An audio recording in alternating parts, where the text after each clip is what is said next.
मैं उम्मीद करता हूँ आप सब लोग बहुत अच्छे होंगे। मेरा नाम है प्रशांत और आप देख रहे हैं आपका अपना यूट्यूब चैनल एग्जाम रेज। दोस्तों, आप सब लोग से एक छोटी सी रिक्वेस्ट है। यदि आप इस चैनल पर पहली बार आए हैं तो प्लीज़ आप इस चैनल को सब्सक्राइब करें, साथ ही साथ बेल आइकन को भी जरूर प्रेस करें ताकि जब भी मैं नेक्स्ट वीडियो अपलोड करूँ तो उसका नोटिफिकेशन आप तक सबसे पहले पहुँच सके। इस क्वेश्चन पे पूछा है कि माउंट कंचनजंगा क्या है। तो बताइए इस क्वेश्चन का राइट आंसर क्या होगा।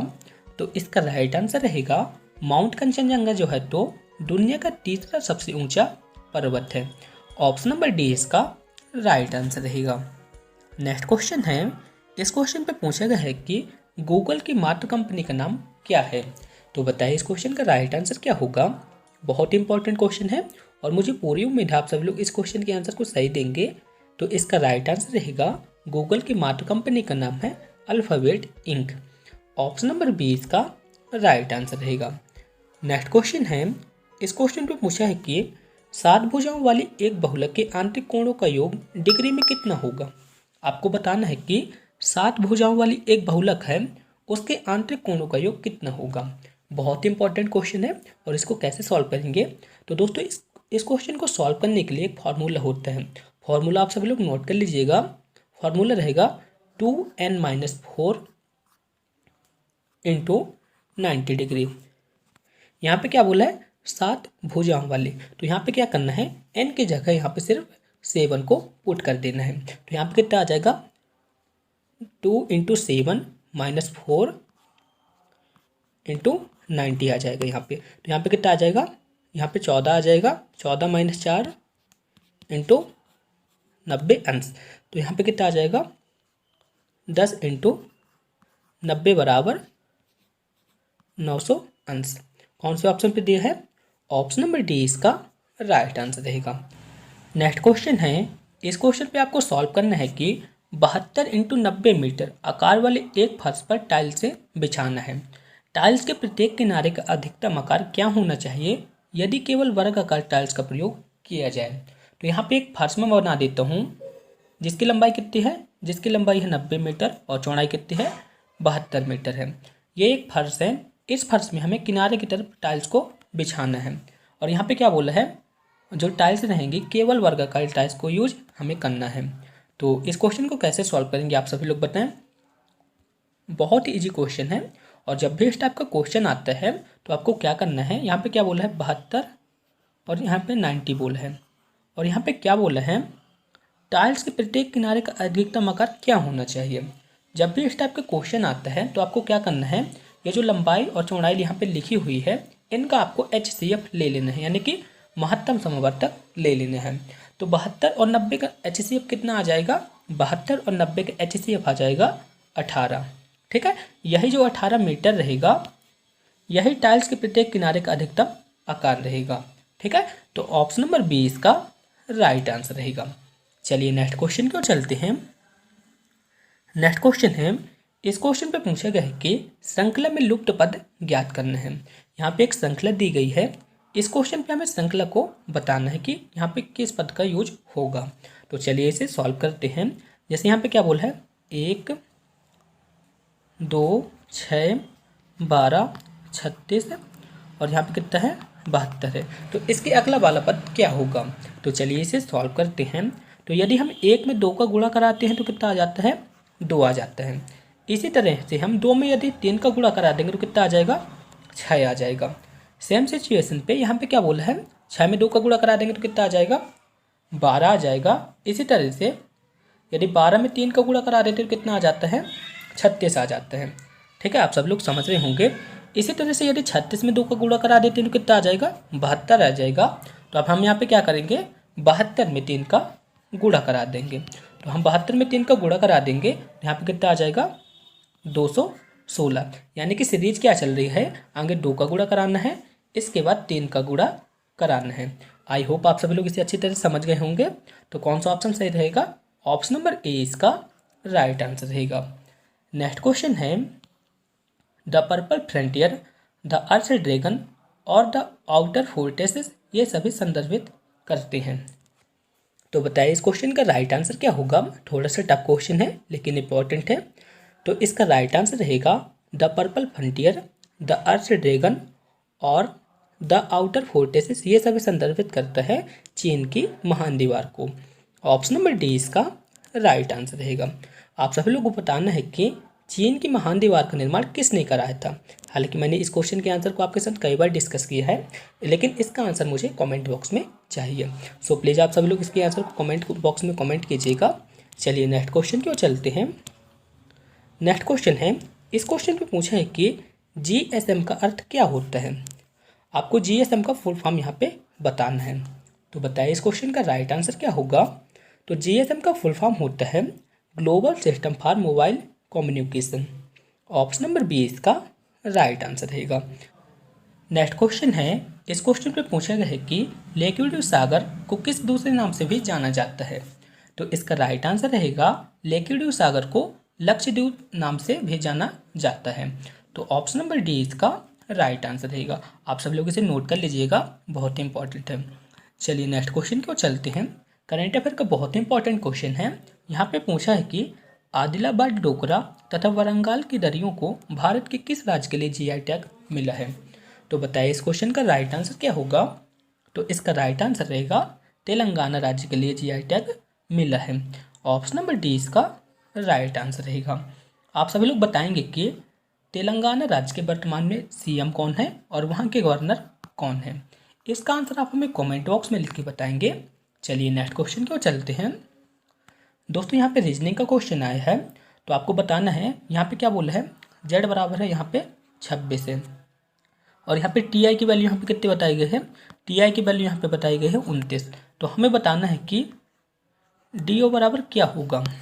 तो चलिए इसे सॉल्व करते हैं। आप सभी लोग जानते होंगे कि अल्फ़ाबेट पे जेड कौन से अक्षर पे आता है, लगभग 26वें नंबर पे आता है। इसी तरह से टी कौन से नंबर पे आता है, टी आता है 20वें नंबर से। और आई कौन से नंबर पे आता है, आई आता है 29वें नंबर पे। यदि इन्हें आपस में जोड़ देते हैं तो कितना आ जाता है, 29 आ जाता है। इसी तरह से आपको बताना है कि डी ओ को क्या लिखा जाएगा।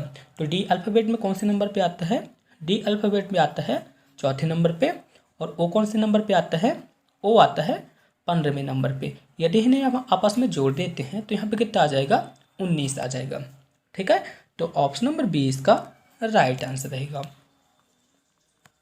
नेक्स्ट क्वेश्चन है, 210 मीटर लंबी एक ट्रेन 108 किलोमीटर प्रति घंटे की चाल से चल रही है।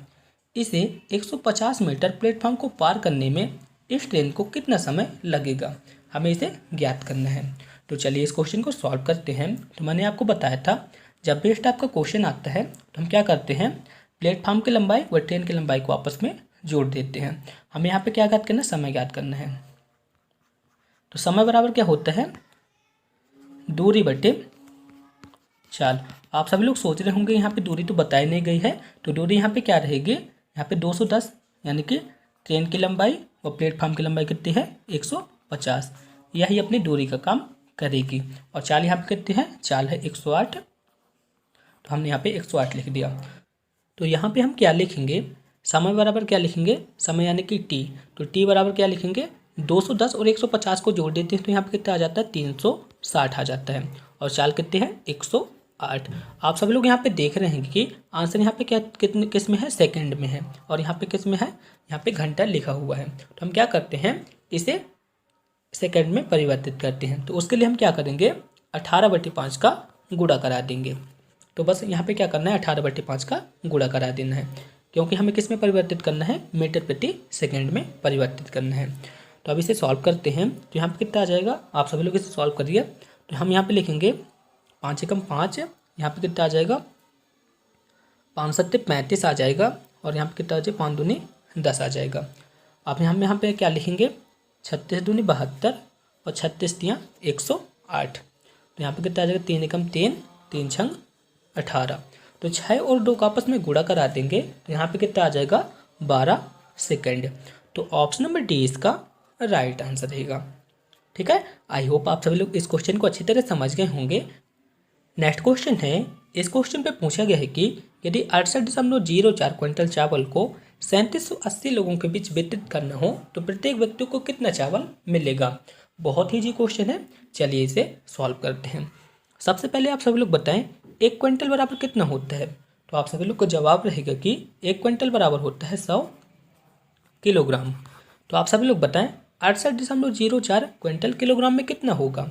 तो आप सभी लोग का सीधा से जवाब रहेगा 68.04 क्विंटल बराबर यहाँ पे आ जाएगा 68.04 इंटू 100। तो यहाँ पे कितना आ जाएगा 6804 किलोग्राम। ठीक है, यानी कि 68.04 क्विंटल की वैल्यू कितनी आ गई 6804 किलोग्राम। तो यहाँ पे चावल कितना आ गया, चावल आ गया 6804 किलोग्राम। अब हमें बताना है कि इस चावल को 3780 लोगों के बीच वितरित करना है। तो प्रत्येक व्यक्ति को कितना मिलेगा। तो हम यहाँ पे लिखेंगे प्रत्येक व्यक्ति को कितना चावल मिलेगा, प्रत्येक व्यक्ति को चावल मिलेगा। प्रत्येक व्यक्ति को कितना चावल मिलेगा, यदि हम इस चावल में 3780 लोगों का भाग दे देते हैं तो इसका आंसर आ जाएगा। तो हम यहाँ पे लिखेंगे 6804 बटे 3780। आप सभी लोग 6804 में 3780 का भाग दे देंगे तो इसका आंसर आ जाएगा। तो हम इसे यहाँ पे भाग दे देते हैं तो इसका राइट आंसर रहेगा 1.8 किलोग्राम, यानी कि प्रत्येक व्यक्ति को 1.8 किलोग्राम चावल मिलेगा। ऑप्शन नंबर 20 का राइट आंसर रहेगा। नेक्स्ट क्वेश्चन है, इस क्वेश्चन पे पूछा गया है कि यदि एक निश्चित राशि पर 5% प्रति वर्ष की दर से 2 वर्षों के लिए चक्रवृद्धि ब्याज व साधारण ब्याज में अंतर कितना है, 225 रुपये का है। तो हमें मूलधन ज्ञात करना है। बहुत ही इंपॉर्टेंट क्वेश्चन है लेकिन थोड़ा सा टफ है। तो चलिए इस क्वेश्चन को सॉल्व करते हैं। दोस्तों इस टाइप के क्वेश्चन को सॉल्व करने के लिए एक बहुत ही अच्छी शॉर्ट ट्रिक है, आप सभी लोग इसे नोट कर लीजिएगा। तो जब भी क्वेश्चन पे चक्रवृद्धि ब्याज व साधारण ब्याज में अंतर दिया रहता है तो उसके लिए एक फॉर्मूला रहता है। फॉर्मूला क्या रहता है, डिफरेंस बराबर P इंटू आर की पावर n बटे 10,000। आप सभी लोग सोच रहे होंगे कि यहाँ पे डिफरेंस क्या है, P क्या है, R क्या है और n क्या है। तो मैं आपको बता दूं, डिफरेंस यानी कि चक्रवृद्धि ब्याज और साधारण ब्याज में अंतर। ठीक है, तो यहाँ पे अंतर कितना है 225 रुपये। तो हम यहाँ पे डिफरेंस की जगह क्या लिखेंगे 225। P यानी कि मूलधन। ठीक है, तो P की वैल्यू क्या रहेगी, मूलधन के बराबर रहेगी। R क्या है, R मतलब दर, R मतलब क्या हो गए दर यहाँ पे कितनी है 5% है। आप सभी लोग सोच रहे होंगे कि N क्या है, तो N मतलब समय। N कितना दिया है यहाँ पे 2 वर्ष दिया है।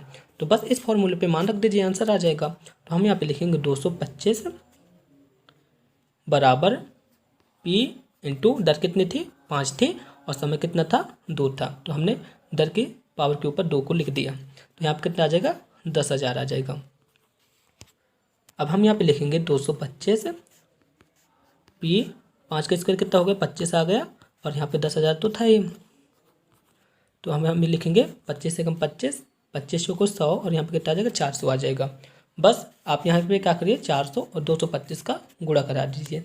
तो P बराबर आ जाएगा 225 इंटू 400। जब 225 का आप 400 से गुणा करा देंगे तो लगभग कितना आ जाएगा 90,000। दोस्तों यहाँ पे मिसप्रिंट हो गया है, तो आप सभी लोग यहाँ पे 80,000 की जगह क्या लिख देंगे 90,000। 90,000 इसका करेक्ट आंसर रहेगा। ठीक है, चलिए नेक्स्ट क्वेश्चन की ओर चलते हैं। नेक्स्ट क्वेश्चन है, इस क्वेश्चन पे पूछा है कि ग्लोबल इनोवेशन इंडेक्स 2020 में भारत की रैंक क्या थी। बहुत इंपॉर्टेंट क्वेश्चन है, बताइए इस क्वेश्चन का राइट आंसर क्या रहेगा। तो इसका राइट आंसर रहेगा ग्लोबल इनोवेशन इंडेक्स 2020 में भारत की रैंक थी 48वीं। ऑप्शन नंबर 20 का राइट आंसर रहेगा। यदि मैं बात करूं 2019 की तो 2019 में भारत की रैंक थी 52वीं। ठीक है, तो ऑप्शन नंबर 20 का राइट आंसर रहेगा। नेक्स्ट क्वेश्चन है, इस क्वेश्चन पे हमें बताना है कि इस श्रृंखला में लुप्त पद क्या होगा। तो यहाँ पे एक सीरीज दी गई है, सीरीज को आप सब लोग ध्यान से देख लीजिए, हमें बताना है कि यहाँ पे क्या आएगा। तो चलिए इसे सॉल्व करते हैं, बहुत इंपॉर्टेंट क्वेश्चन है, आप सब लोग इसे ध्यान से देखिएगा। तो हमने यहाँ पे लिख दिया DBCHEFGPMNO और यहाँ पे हमने लिख दिया TQRS। तो आप सभी लोग देखेंगे यदि हम D में 4 को जोड़ते हैं तो कितना आ जाता है H आ जाता है। ए में 4 को जोड़ते हैं तो कितना आता है, ई आ जाता है। बी में 4 को जोड़ते हैं तो एफ आ जाता है। सी में 4 को जोड़ते हैं तो जी आ जाता है। इसी तरह से पी में 4 को जोड़ते हैं तो टी आ जाता है। एम में 4 को जोड़ते हैं तो क्यू आ जाता है। एन में 4 को जोड़ते हैं तो कितना आ जाता है, आर आ जाता है। ओ में 4 को जोड़ते हैं तो एस आ जाता है। तो यहाँ पे कितना आ जाएगा, तो इसी तरह से हम एच में 4 को जोड़ेंगे तो कितना आएगा, आप सभी लोग बताएं। तो एच में 4 को जब हम जोड़ेंगे तो यहाँ पे आ जाएगा एल। ई में 4 को जोड़ेंगे तो कितना आ जाएगा, एफ में 4 को जोड़ेंगे और जी में 4 को जोड़ेंगे तो आप सभी लोग बताएं। ई में 4 को जोड़ेंगे तो यहाँ पे आ जाएगा आई। इसी तरह में एफ में 4 को हम जोड़ेंगे तो यहाँ पे कितना आ जाएगा, जे आ जाएगा। और जे में 4 को जोड़ेंगे तो कितना आ जाएगा, के आ जाएगा। इसी तरह से फिर से हम एल में 4 को जोड़ेंगे तो पी आएगा। आई में 4 को जोड़ेंगे तो एम। जे में 4 को जोड़ेंगे एन। के में 4 को जोड़ेंगे ओ आ जाएगा। तो यहाँ पे श्रृंखला क्या आ जाएगी, यहाँ पे टर्म क्या आ जाएगा, एल आई जे के। तो कौन से ऑप्शन पे लिखा है, ऑप्शन नंबर ए इसका राइट आंसर रहेगा। यानी कि प्रत्येक शब्द में यहाँ पे 4 को जोड़ा गया है। बस आप सभी लोग इतना याद रखिएगा। चलिए नेक्स्ट क्वेश्चन की ओर चलते हैं। नेक्स्ट क्वेश्चन है रेल कुंभ सेवा ऐप 2019 किसके द्वारा शुरू किया गया था। तो बताइए इस क्वेश्चन का राइट आंसर क्या होगा। बहुत इंपॉर्टेंट क्वेश्चन है और 2019 का करंट अफेयर है। तो आप सभी लोग जानते होंगे कि प्रयागराज में जब कुंभ लगा था उस टाइम पे उत्तर मध्य रेलवे ने रेल कुंभ सेवा ऐप जारी किया था। तो ऑप्शन नंबर ए इसका राइट आंसर रहेगा। नेक्स्ट क्वेश्चन है, इस क्वेश्चन पे पूछा गया है कि किस आंदोलन को चौरा चौरी कांड के बाद स्थगित कर दिया गया था। बहुत ही इंपॉर्टेंट क्वेश्चन है, आप सब लोग बताइए इस क्वेश्चन का राइट आंसर क्या होगा। थोड़ा सा टफ क्वेश्चन है। तो इसका राइट आंसर रहेगा असहयोग आंदोलन। ऑप्शन नंबर बी इसका राइट आंसर रहेगा। चौरा चौरी कांड के बाद असहयोग आंदोलन को स्थगित कर दिया गया था। नेक्स्ट क्वेश्चन है, जारी होने के बाद बैंक चेक कितनी अवधि तक वैलिड रहते हैं। बहुत इंपॉर्टेंट क्वेश्चन है।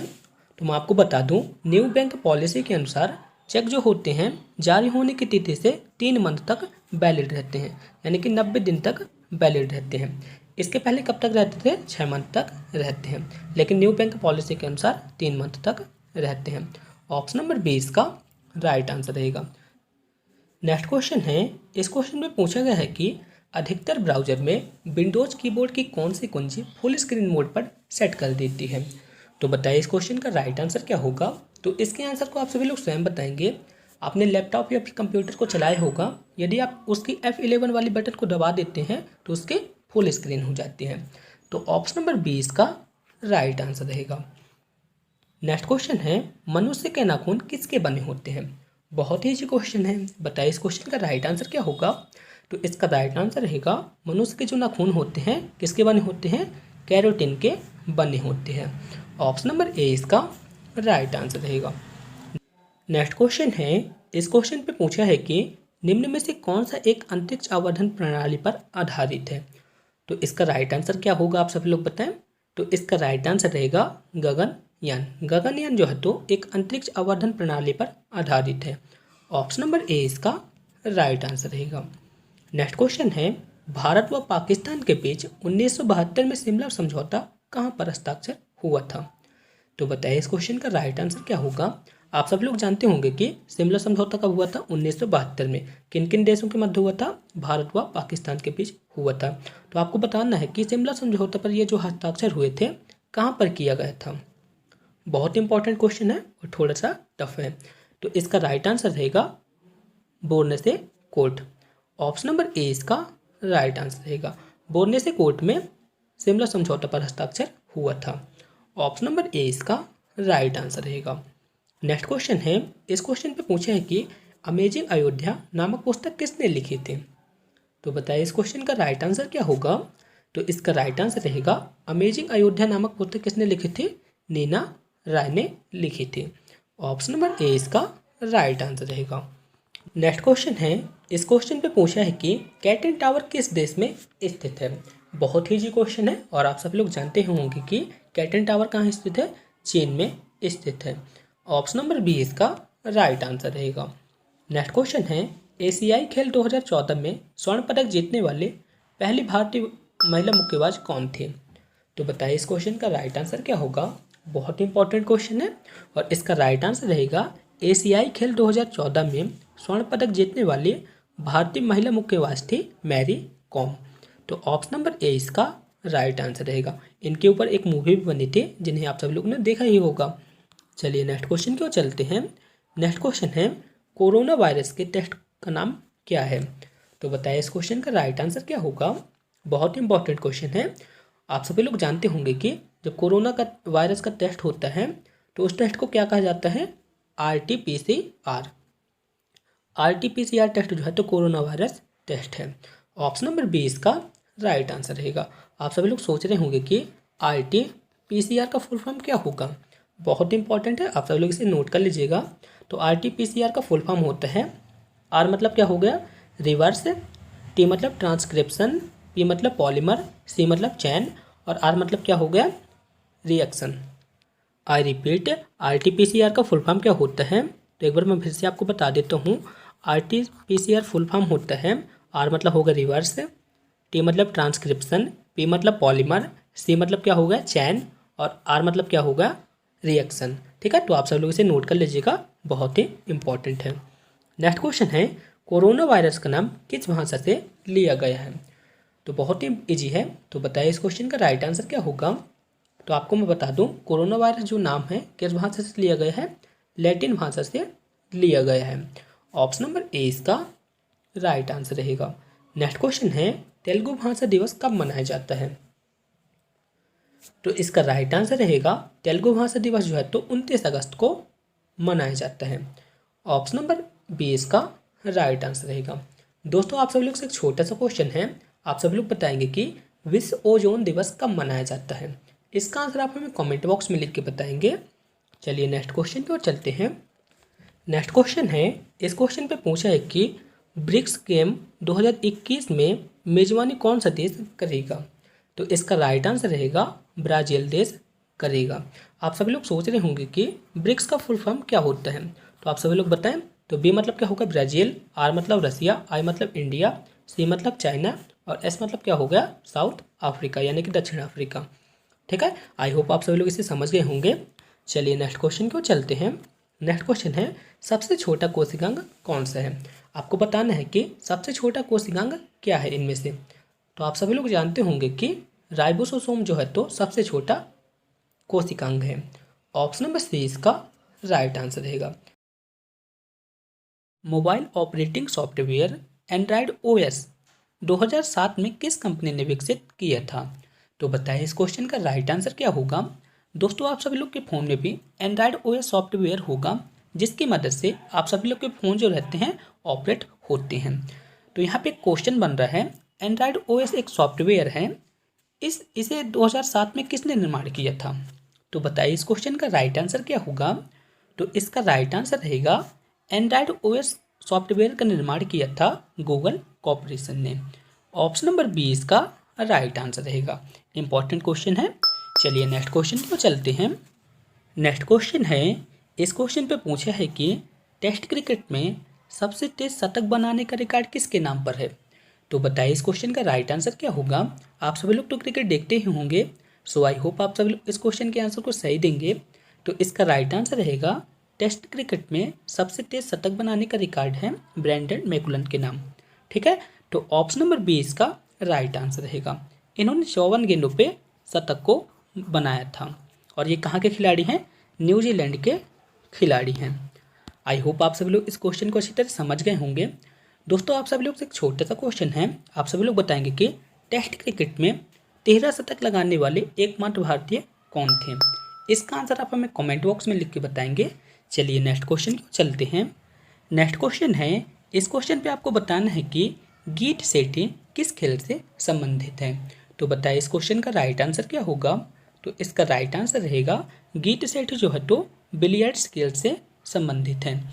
तो ऑप्शन नंबर बी इसका राइट आंसर रहेगा। इंपॉर्टेंट क्वेश्चन है, आप सभी लोग इसे नोट कर लीजिएगा। चलिए नेक्स्ट क्वेश्चन की ओर चलते हैं।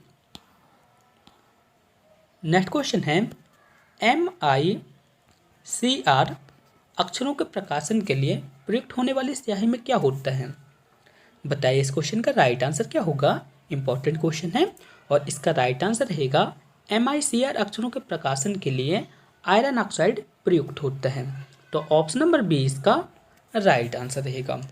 चलिए नेक्स्ट क्वेश्चन की ओर चलते हैं। नेक्स्ट क्वेश्चन है दक्कन के पठार की प्रमुख फसल क्या है। तो दक्कन के पठार में दाल भी होती है, कपास भी होती है और मूंगफली भी होती है। तो ऑप्शन नंबर डी इसका राइट आंसर रहेगा, यानी कि दक्कन के पठार पे दाल, कपास और मूंगफली ये सभी फसलें उत्पादित होती हैं। दोस्तों कल की वीडियो में आप सभी लोग के कमेंट आ रहे थे कि आप सभी लोग के सिलेबस पे इंग्लिश का टॉपिक भी ऐड है। तो NCL का कोई भरोसा नहीं है, कभी इंग्लिश और हिंदी के क्वेश्चन पूछता है और कभी नहीं पूछता है। तो मैंने इस टेस्ट में हिंदी और इंग्लिश के क्वेश्चन भी कुछ ले लिए हैं, तो चलिए इन्हें सॉल्व करते हैं। क्वेश्चन नंबर 6 है। इस क्वेश्चन पे पूछा है the emperor all the treaties and attacked his enemy. तो बताइए इस क्वेश्चन पे किस वर्ब का यूज होगा। तो आप सभी लोग देख रहे होंगे कि यहाँ पे अटैक्ड लिखा है, यानी कि पास्ट टेंस का यहाँ पे यूज है। तो यहाँ पे किस वर्ब का यूज होगा, यहाँ पे ब्रॉक का यूज होगा। तो ऑप्शन नंबर बी इसका राइट आंसर रहेगा। ठीक है, चलिए नेक्स्ट क्वेश्चन की ओर चलते हैं। नेक्स्ट क्वेश्चन है a place where dead bodies are kept before postmortem. तो बताइए यहाँ पे एक शब्द में इसका आंसर क्या रहेगा। तो इसका राइट आंसर रहेगा मोर्टिलिटी। ठीक है, ऑप्शन नंबर ए इसका राइट आंसर रहेगा। यानी कि इस क्वेश्चन पे पूछा है कि ऐसा कौन सा स्थान है जहाँ पे डेड बॉडीज रखी जाती हैं। तो आप सभी लोग जानते होंगे कि जहाँ पे डेड बॉडी रखी जाती है उसे क्या कहते हैं, शवगृह कहते हैं, जिसे इंग्लिश पे क्या कहते हैं, मोर्टिलिटी भी कहते हैं। तो ऑप्शन नंबर ए इसका राइट आंसर रहेगा। चलिए नेक्स्ट क्वेश्चन की ओर चलते हैं। नेक्स्ट क्वेश्चन है, इस क्वेश्चन पे पूछा है कि विश्व हिंदी दिवस कब मनाया जाता है। बहुत ही इजी क्वेश्चन है, बताइए इस क्वेश्चन का राइट आंसर क्या होगा। यदि आपने सोचा ऑप्शन नंबर ए 10 जनवरी, तो आपका आंसर करेक्ट रहेगा। 10 जनवरी को विश्व हिंदी दिवस मनाया जाता है। यदि मैं आपसे यहाँ पे पूछता राष्ट्रीय हिंदी दिवस कब मनाया जाता है, तब उसका राइट आंसर रहता 14 सितंबर। यहाँ पे क्या बोला है, विश्व हिंदी दिवस कब मनाया जाता है, तो इसका राइट आंसर रहेगा 10 जनवरी को विश्व हिंदी दिवस मनाया जाता है। ऑप्शन नंबर ए इसका राइट आंसर रहेगा। नेक्स्ट क्वेश्चन है, इस क्वेश्चन पे पूछा है कि लोहरी जल विद्युत परियोजना किस नदी पर स्थित है। तो बताइए इस क्वेश्चन का राइट आंसर क्या होगा। तो इसका राइट आंसर रहेगा लोहरी जल विद्युत परियोजना जो है तो सतलज नदी पर स्थित है। तो ऑप्शन नंबर ए इसका राइट आंसर रहेगा। नेक्स्ट क्वेश्चन है जो कि बहुत ज़्यादा इंपॉर्टेंट है। यहाँ पे पूछा है कि लीलावती अवार्ड 2020 की थीम क्या थी। बताइए इस क्वेश्चन का राइट आंसर क्या होगा। बहुत ही इंपॉर्टेंट क्वेश्चन है और इसका राइट आंसर रहेगा लीलावती अवार्ड 2020 की थीम थी महिला सशक्तिकरण। तो ऑप्शन नंबर बी इसका राइट आंसर रहेगा। आई रिपीट, लीलावती अवार्ड 2020 की थीम क्या थी, महिला सशक्तिकरण। ऑप्शन नंबर बी इसका राइट आंसर रहा। नेक्स्ट क्वेश्चन है, कौन सा देश 19 अगस्त को राष्ट्रीय दिवस मनाता है। बताइए इस क्वेश्चन का राइट आंसर क्या होगा। इस क्वेश्चन के आंसर को आप सभी लोग सोचें और इसके आंसर को बताएं।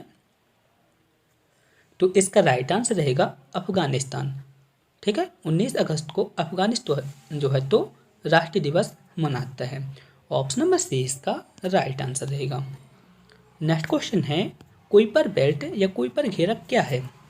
बताइए इस क्वेश्चन का राइट आंसर क्या होगा। तो इसका राइट आंसर रहेगा कुइपर बेल्ट या कुइपर घेरा जो है तो बर्फीले ग्रह पिंड हैं जो नेपच्यून ग्रह की परिक्रमा करते हैं। ठीक है, तो ऑप्शन नंबर सी इसका राइट आंसर रहेगा। आई रिपीट, कुइपर बेल्ट क्या है, बर्फीले ग्रह पिंड हैं। ठीक है, क्या है, बर्फीले ग्रह पिंड है जो नेपच्यून ग्रह की परिक्रमा करते हैं। ऑप्शन नंबर सी इसका राइट आंसर रहेगा। नेक्स्ट क्वेश्चन है, चीनी यात्री फायन किसके शासनकाल में भारत आए थे। बताइए इस क्वेश्चन का राइट आंसर क्या रहेगा। तो इसका राइट आंसर रहेगा चीनी यात्री फायन जो है तो किसके शासनकाल में भारत आए थे, चंद्रगुप्त द्वितीय के शासनकाल में आए थे। तो ऑप्शन नंबर डी इसका राइट आंसर रहेगा। नेक्स्ट क्वेश्चन है, डबल्स मुकाबले के लिए लॉन टेनिस कोर्ट की लंबाई व चौड़ाई क्या होती है। तो यहाँ पे क्या बोला है, डबल्स मुकाबले के लिए लॉन टेनिस कोर्ट की लंबाई व चौड़ाई क्या होती है। तो लंबाई कितनी होती है, 78 फीट होती है और चौड़ाई कितनी होती है, डबल्स मुकाबले के लिए चौड़ाई होती है 36 फीट। यदि यहाँ पे सिंगल मुकाबले के लिए बोलता तो सिंगल मोटापले के लिए जो चौड़ाई रहती है कितनी रहती है, 27 रहती है और लंबाई सेम रहती है। ठीक है, तो यहाँ पे क्या बोला है, डबल्स मुकाबले के लिए लॉन टेनिस कोर्ट की लंबाई व चौड़ाई क्या होती है, तो 78 फुट लंबाई रहती है और 36 फीट चौड़ाई रहती है। तो ऑप्शन नंबर ए इसका राइट आंसर रहेगा। ठीक है, ऑप्शन नंबर ए इसका राइट आंसर रहा। चलिए नेक्स्ट क्वेश्चन की ओर चलते हैं। नेक्स्ट क्वेश्चन है, इस क्वेश्चन पे आपको बताना है कि चर्चा में रही वगैर क्या है। तो बताइए इस क्वेश्चन का राइट आंसर क्या होगा। तो इसका राइट आंसर रहेगा वगैर एक तरह की पनडुब्बी है। ठीक है, ऑप्शन नंबर ए इसका राइट आंसर रहेगा, जिसे हाल ही में लॉन्च किया गया है। चलिए नेक्स्ट क्वेश्चन की ओर चलते हैं। नेक्स्ट क्वेश्चन है दोस्तों, अब रीजनिंग के क्वेश्चन आ गए हैं। चलिए रीजनिंग के क्वेश्चन को सॉल्व करते हैं। यहाँ पे बोला है कि वैन का अर्थ क्या है, गुणा है, यू का अर्थ क्या है, भाग है, कम का अर्थ क्या है, माइनस है और विल का अर्थ क्या है, प्लस है। तो आपको यहाँ पे इन सभी चिन्हों का यूज करके इसकी वैल्यू को हमें पता करना है। तो चलिए इसे सॉल्व करते हैं। तो हमने यहाँ पे 8 लिख दिया, वैन की जगह क्या करना है, मल्टीप्लाई करना है। हमने यहाँ पे 12 लिख दिया, बिल की जगह क्या करना है, बिल की जगह प्लस करना है। फिर हमने यहाँ पे 16 लिख दिया, यू की जगह क्या करना है, भाग लगाना है, तो हमने भाग लगा दिया। और फिर हमने यहाँ पे 2 लिख दिया, कम की जगह क्या करना है, कम की जगह यहाँ पे माइनस करना है, तो हमने यहाँ पे माइनस लगा दिया और यहाँ पे 10 तो रही गई। ठीक है, तो यहाँ पे क्या करेंगे, 12 8 96 और यहाँ पे कितना आ जाएगा, यहाँ पे आ जाएगा, यदि 16 में हम 2 का भाग लगा देते हैं तो कितना आ जाता है, 8 आ जाता है और यहाँ पे -10 तो रह गए। तो 96 और 8 कितना हो गया, 104 हो गया। 104 में यदि हम 10 को घटा देते हैं तो कितना आता है, 94 आता है। तो ऑप्शन नंबर ए इसका राइट आंसर रहेगा। आई होप आप सभी लोग इस क्वेश्चन को अच्छी तरह समझ गए होंगे। चलिए नेक्स्ट क्वेश्चन की ओर चलते हैं। नेक्स्ट क्वेश्चन है, इस क्वेश्चन पे पूछा है कि यदि एक निश्चित भाषा पे सुफिक्स को क्या लिखा जाता है, तो हमने यहाँ पे लिख दिया SUFFIX। सुफिक्स को क्या लिखा जाता है, USFFXI। तो आप सभी लोग यहाँ पे थोड़ा सा दिमाग लगाइए।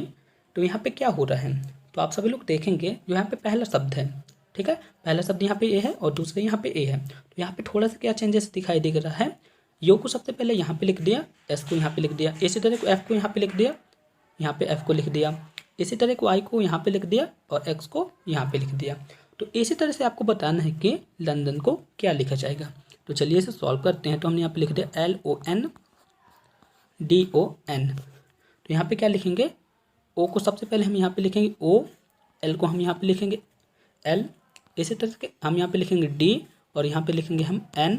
इसी तरह से हम फिर से यहाँ पे N लिखेंगे और यहाँ पे लिख देंगे O। तो क्या लिखेंगे, OLDNNO। कौन से ऑप्शन पे लिखा है, ऑप्शन नंबर ए इसका राइट आंसर रहेगा। उम्मीद करता हूँ आप सभी लोग समझ गए होंगे। चलिए नेक्स्ट क्वेश्चन की ओर चलते हैं। नेक्स्ट क्वेश्चन है, 2 मिनट 30 सेकंड के लिए फैक्स बिल कितना है, 13 रुपये है। तो आपको बताना है कि 3 मिनट 20 सेकंड के लिए फैक्स बिल कितना होगा। तो यहाँ पे क्या बोला है, 2 मिनट 30 सेकंड के लिए फैक्स बिल कितना है, 13 है। तो आपको बताना है कि 3 मिनट 20 सेकंड के लिए फैक्स बिल कितना होगा। तो चलिए इसे सॉल्व करते हैं। तो हम 2 मिनट 30 सेकंड को क्या लिखेंगे, आप सभी लोग बताएं। तो 2 मिनट 30 सेकंड को हम लिख सकते हैं 2 सही 1/2, इस तरह से लिख सकते हैं। इसकी वैल्यू क्वेश्चन पे कितनी बताई गई है, 13 बताई गई है। ठीक है, इतना आप सभी लोग को समझ में आ गया होगा। और 2 सही 1/2 को हम क्या लिख सकते हैं, 5/2 लिख सकते हैं। तो यहाँ पे कितना आ गया, 13 आ गया। ठीक है, तो यहाँ पे 1 की वैल्यू कितनी आ जाएगी, 1 की वैल्यू यहाँ पे आ जाएगी 13 × 2/5। तो 1 की वैल्यू यहाँ पे आ जाएगी 26/5। ठीक है, तो 1 की वैल्यू यहाँ पे कितनी आ गई, 26/5। इतना आप सभी लोग इसे नोट कर लीजिए। चलिए अब इसके आगे सॉल्व करते हैं। यहाँ पे क्या बोला, 3 मिनट 20 सेकंड के लिए हमें लागत मूल्य ज्ञात करना है। तो चलिए इसे सॉल्व करते हैं। तो 3 मिनट 20 सेकंड को हम क्या लिखेंगे, 3 को हमने इस तरह से लिख दिया और 20 सेकंड के लिए हम लिखेंगे 1/3। हमने 1/3 क्यों लिखा है, तो हम यदि हम 60 में 20 सेकंड का भाग देंगे तो इस तरह से लिख सकते हैं 1/3। बस हमने यहाँ पे वही किया है। इसकी हमें लागत मूल्य को ज्ञात करना है, तो हमें पता नहीं है, तो हम यहाँ पे क्या करेंगे, इसे भिन्न को परिवर्तित करेंगे। तो हम भिन्न को परिवर्तित करके क्या लिख सकते हैं, 3 × 9 और 10। तो यहाँ पे क्या हो जाएगा, 10/8 3 की वैल्यू हमें पता करना है। तो चलिए इसे सॉल्व कर देते हैं।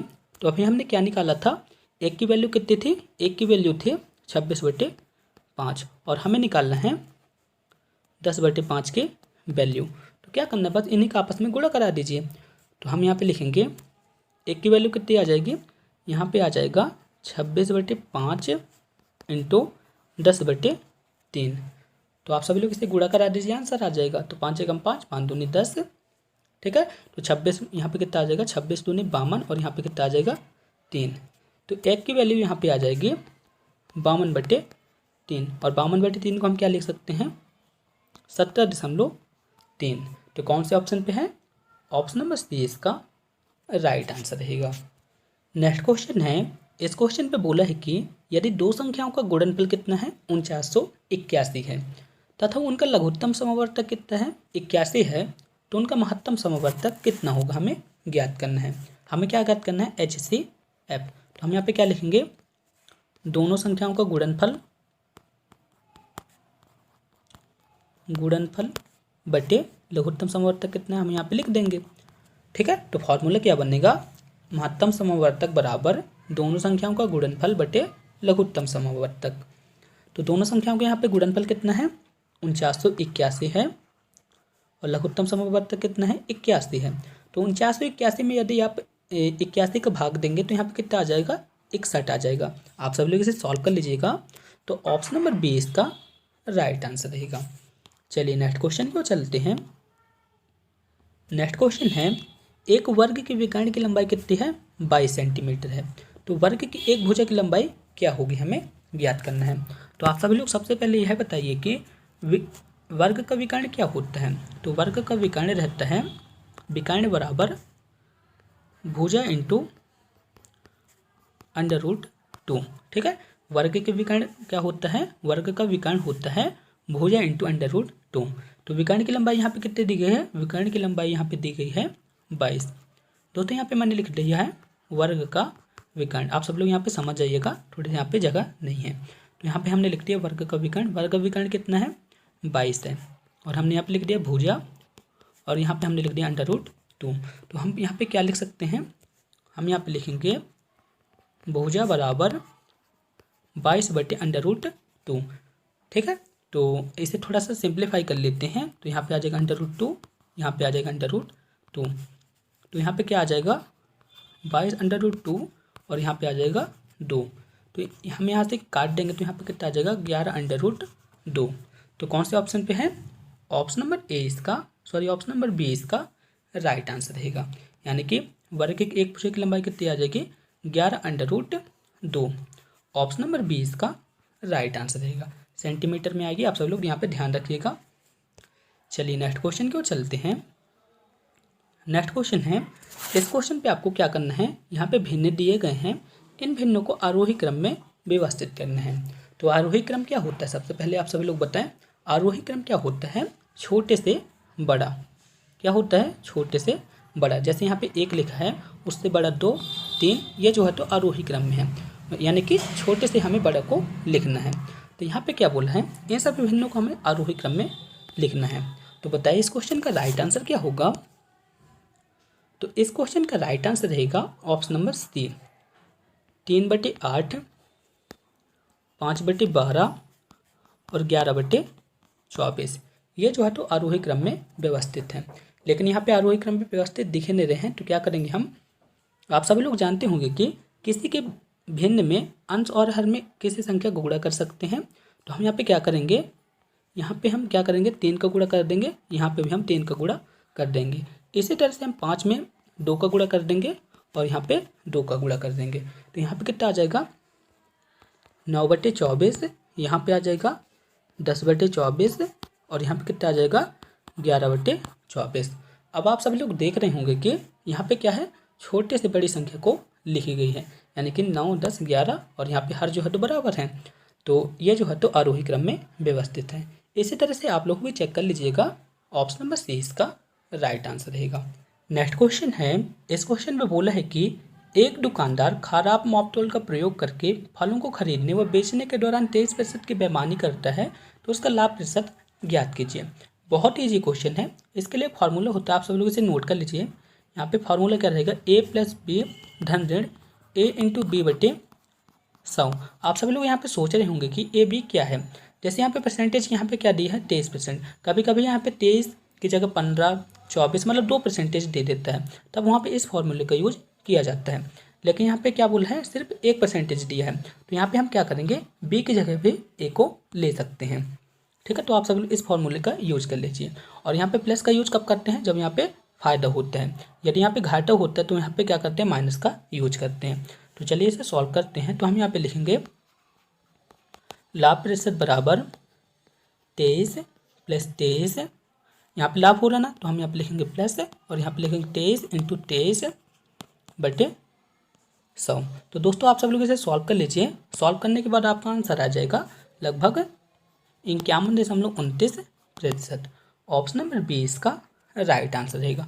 आप सब लोग इसके फॉर्मूले को नोट कर लीजिए। इसके बाद इस क्वेश्चन को सॉल्व करेंगे तो इसका आंसर इतना आएगा। ऑप्शन नंबर बी इसका राइट आंसर रहेगा। नेक्स्ट क्वेश्चन है, इस क्वेश्चन पे हमें मान ज्ञात करना है। यहाँ पे क्या दिया है, 0.1 की पावर 4 डिवाइड बाई 0.1, तो हमने यहाँ पे क्या लिख दिया 0.1। ठीक है, भाग हमने यहाँ पे दे दिया। तो इसे हम यहाँ पे क्या लिख सकते हैं, आप सभी लोग जानते होंगे कि भाग में जो घाते होती हैं घटती हैं। तो यहाँ पे हम क्या लिखेंगे 0.1 4 माइनस 1, हमने एक घात को यहाँ पे घटा दिया तो बात वही आएगी। तो यहाँ पे कितना आ जाएगा 0.1 की पावर 3, तो यहाँ पे आ जाएगा 0.1 की पावर 3। आप सभी लोग बताएं 0.1 की पावर 3 की वैल्यू क्या आ जाएगी। तो 0.1 की पावर 3 की वैल्यू आ जाएगी 0.001। तो ऑप्शन नंबर बी इसका राइट आंसर रहेगा। चलिए नेक्स्ट क्वेश्चन की ओर चलते हैं। नेक्स्ट क्वेश्चन है, अंतरिक्ष में कदम रखने वाले पहले व्यक्ति कौन थे। तो बताइए इस क्वेश्चन का राइट आंसर क्या होगा। आप सभी लोग आंसर रहेगा यूरी गागरियन। तो लेकिन यहाँ पे क्या दिया है एलेक्सी लियोनोव, तो ये दोनों जो है तो इसका राइट आंसर रहेगा। यदि यहाँ पे यूरी गागरियन भी दिया रहता तो वो भी सही है, और यहाँ पे क्या दिया एलेक्सी लियोनोव, ये तो ये भी सही है। ये कहाँ के निवासी थे, रूस के निवासी थे। नेक्स्ट क्वेश्चन है, इस क्वेश्चन पे पूछा है कि सूक्ष्मदर्शी से देखने पर कोरोना वायरस की संरचना कैसी दिखाई देती है। तो बताइए इस क्वेश्चन का राइट आंसर क्या रहेगा। तो इसका राइट आंसर रहेगा सूक्ष्मदर्शी से देखने पर कोरोना वायरस की संरचना कैसे दिखाई देती है, क्राउन जैसे दिखाई देती है। ऑप्शन नंबर बी इसका राइट आंसर रहेगा। नेक्स्ट क्वेश्चन है, अंतरिक्ष में कदम रखने वाले पहले व्यक्ति कौन थे। तो बताइए इस क्वेश्चन का राइट आंसर क्या होगा। आपका आंसर रहेगा यूरी गागरियन, लेकिन यहाँ पे ऑप्शन पे तो दिया नहीं है, और तो इसका राइट आंसर क्या रहेगा एलेक्सी लियोनोव। ठीक है, एलेक्सी लियोनोव जो है तो अंतरिक्ष में कदम रखने वाले पहले व्यक्ति थे। ठीक है, ऑप्शन नंबर डी इसका राइट आंसर रहेगा। दोस्तों मैं आपको बता दूं यूरी गागरियन और एलेक्सी लियोनोव जो है तो अंतरिक्ष में कदम रखने वाले पहले व्यक्ति थे, और ये दोनों कहाँ के निवासी थे, रूस के निवासी थे। चलिए नेक्स्ट क्वेश्चन की ओर चलते हैं। नेक्स्ट क्वेश्चन है, चर्चा में रहे परम सिद्ध क्या है। आपको बताना है कि परम सिद्ध क्या है। बताइए इस क्वेश्चन का राइट आंसर क्या होगा। मोस्ट इंपॉर्टेंट क्वेश्चन है और आप सभी लोग जानते भी होंगे। तो इसका राइट आंसर रहेगा परम सिद्ध जो है तो भारत के एक सुपर कंप्यूटर है। ठीक है, तो ऑप्शन नंबर ए इसका राइट आंसर रहेगा। नेक्स्ट क्वेश्चन है, कोविड-19 मानव शरीर के किस अंग को प्रभावित करता है। बताइए इस क्वेश्चन का राइट आंसर क्या होगा। तो इसके आंसर को आप सभी लोग स्वयं बताएंगे। आई होप आप सभी लोग इस क्वेश्चन के आंसर को सही देंगे। तो इसका राइट आंसर रहेगा कोविड-19 जो है तो मानव शरीर के फेफड़े को प्रभावित करता है। ऑप्शन नंबर ए इसका राइट आंसर रहेगा। चलिए नेक्स्ट क्वेश्चन की ओर चलते हैं। नेक्स्ट क्वेश्चन है, सूक्ष्मदर्शी से देखने पर कोरोना वायरस की जो संरचना है कैसी दिखाई देती है। तो आप सभी लोग कोरोना वायरस के फोटो को तो देखा होगा, तो उसमें किस तरह दिखाई देता है, रिंग जैसा दिखाई देता है। ठीक है, तो इसका राइट आंसर रहेगा सूक्ष्मदर्शी से देखने पर कोरोना वायरस की तरह दिखाई देता है, रिंग जैसा दिखाई देता है। चलिए नेक्स्ट क्वेश्चन की ओर चलते हैं। नेक्स्ट क्वेश्चन है, ब्रेक द चेन योजना किस राज्य ने कोविड-19 के प्रति जागरूक करने के लिए चलाई थी। तो बताइए इस क्वेश्चन का राइट आंसर क्या होगा। तो इसका राइट आंसर रहेगा ब्रेक द चेन जो है तो किस राज्य की योजना है, केरल की योजना है। ठीक है, ऑप्शन नंबर डी इसका राइट आंसर रहेगा। दोस्तों आप सब लोग बताएंगे कि केरल की राजधानी क्या है और वहाँ के वर्तमान में सीएम कौन है? इसका आंसर आप हमें कमेंट बॉक्स में लिख के बताएंगे। चलिए नेक्स्ट क्वेश्चन की ओर चलते हैं। नेक्स्ट क्वेश्चन है, इंडियन आर्मी ने कोविड-19 के प्रति खुद को सतर्क रखने के लिए किस योजना को लॉन्च किया है? तो बताइए इस क्वेश्चन का राइट आंसर क्या हो सकता है? तो इसका राइट आंसर रहेगा ऑपरेशन नमस्ते। ठीक है, ऑप्शन नंबर ए इसका राइट आंसर रहेगा। आई रिपीट, इंडियन आर्मी ने कोविड-19 के प्रति खुद को सतर्क रखने के लिए किस योजना को शुरू किया है? ऑपरेशन नमस्ते को शुरू किया है। ऑप्शन नंबर ए इसका राइट आंसर रहेगा। नेक्स्ट क्वेश्चन है, विश्व खुशहाली सूचकांक में भारत का स्थान कौन सा रहा? आपको बताना है कि विश्व खुशहाली सूचकांक में भारत का स्थान कौन सा है? तो इसका राइट आंसर रहेगा 144वां स्थान जो है तो भारत का रहा है। ऑप्शन नंबर ए इसका राइट आंसर रहेगा। और पहले नंबर पे कौन है? फिनलैंड जो है तो पहले नंबर पे है। क्वेश्चन नंबर 1 है, गोलकोंडा का प्रसिद्ध किला किस राज्य में स्थित है? तो बताइए इस क्वेश्चन का राइट आंसर क्या होगा? इस क्वेश्चन को आपने कई बार पढ़ा होगा, तो बताइए इस क्वेश्चन का राइट आंसर क्या रह सकता है? तो इसका राइट आंसर रहेगा, गोलकोंडा का प्रसिद्ध किला किस राज्य में स्थित है? तेलंगाना राज्य में स्थित है। ऑप्शन नंबर 2 इसका राइट आंसर रहेगा। दोस्तों आप सभी लोग से एक छोटा सा क्वेश्चन है, आप सभी लोग बताएंगे कि तेलंगाना राज्य की स्थापना कब हुई थी? इसका आंसर आप हमें कमेंट बॉक्स में लिख के बताएंगे। चलिए नेक्स्ट क्वेश्चन की ओर चलते हैं। नेक्स्ट क्वेश्चन है, सूखे फलों जैसे कि किशमिश को पानी में भिगोया जाता है, फुलाया जाता है तथा पानी में उभारा जाता है। इस दैनिक घटनाक्रम की व्याख्या करने वाला वैज्ञानिक कारण कौन सा है? तो बताइए इस क्वेश्चन का राइट आंसर क्या हो सकता है? इस क्वेश्चन के आंसर के लिए मैं आपको 5 सेकंड की टाइमिंग देता हूँ। आप सभी लोग इस क्वेश्चन के आंसर को सोचेंगे और इस क्वेश्चन के आंसर को सही बताएंगे। तो आपने कई बार पढ़ा होगा कि किशमिश का पानी में फूलना प्रसरण क्रिया का उदाहरण है। तो ऑप्शन नंबर ए किसका राइट आंसर रहेगा। चलिए नेक्स्ट क्वेश्चन की ओर चलते हैं। नेक्स्ट क्वेश्चन है, भारत का सबसे प्राचीन उच्च न्यायालय कौन सा है? बताइए इस क्वेश्चन का राइट आंसर क्या होगा? तो इसका राइट आंसर रहेगा, भारत का सबसे प्राचीन उच्च न्यायालय है कलकत्ता उच्च न्यायालय। ऑप्शन नंबर 4 इसका राइट आंसर रहेगा। आई रिपीट, भारत का सबसे प्राचीन न्यायालय कौन सा है? कलकत्ता उच्च न्यायालय है। ठीक है, ऑप्शन नंबर 4 इसका राइट आंसर रहेगा। इंपॉर्टेंट क्वेश्चन है, आप सभी लोग इसे नोट कर लीजिएगा। चलिए नेक्स्ट क्वेश्चन की ओर चलते हैं। नेक्स्ट क्वेश्चन है, निम्न में से कौन सुनामी की चेतावनी देने वाला संकेत है? तो बताइए इस क्वेश्चन का राइट आंसर क्या होगा? तो इसका राइट आंसर रहेगा, सुनामी का संकेत क्या होता है? जब भी सुनामी आती है तट से पानी का तेजी से लौट जाना जो है तो सुनामी की चेतावनी का संकेत है। ऑप्शन नंबर 3 इसका राइट आंसर रहेगा। चलिए नेक्स्ट क्वेश्चन की ओर चलते हैं। नेक्स्ट क्वेश्चन है, उच्च न्यायपालिका में पहुंचने वाली पहली मुस्लिम महिला कौन थी? तो बताइए इस क्वेश्चन का राइट आंसर क्या होगा? इस क्वेश्चन के आंसर के लिए मैं आपको 3 सेकंड की टाइमिंग देता हूं। आप सभी लोग सोचें और इसके आंसर को बताएं। यदि आपने सोचा ऑप्शन नंबर 1 तो इसका राइट आंसर रहेगा जस्टिस एम फातिमा बीवी। ठीक है, ऑप्शन नंबर 1 इसका राइट आंसर रहेगा। चलिए नेक्स्ट क्वेश्चन की ओर चलते हैं। नेक्स्ट क्वेश्चन है, सर्वश्रेष्ठ संरक्षित बौद्ध गुफाओं में से एक करला निम्न में से किस भारतीय राज्य में है?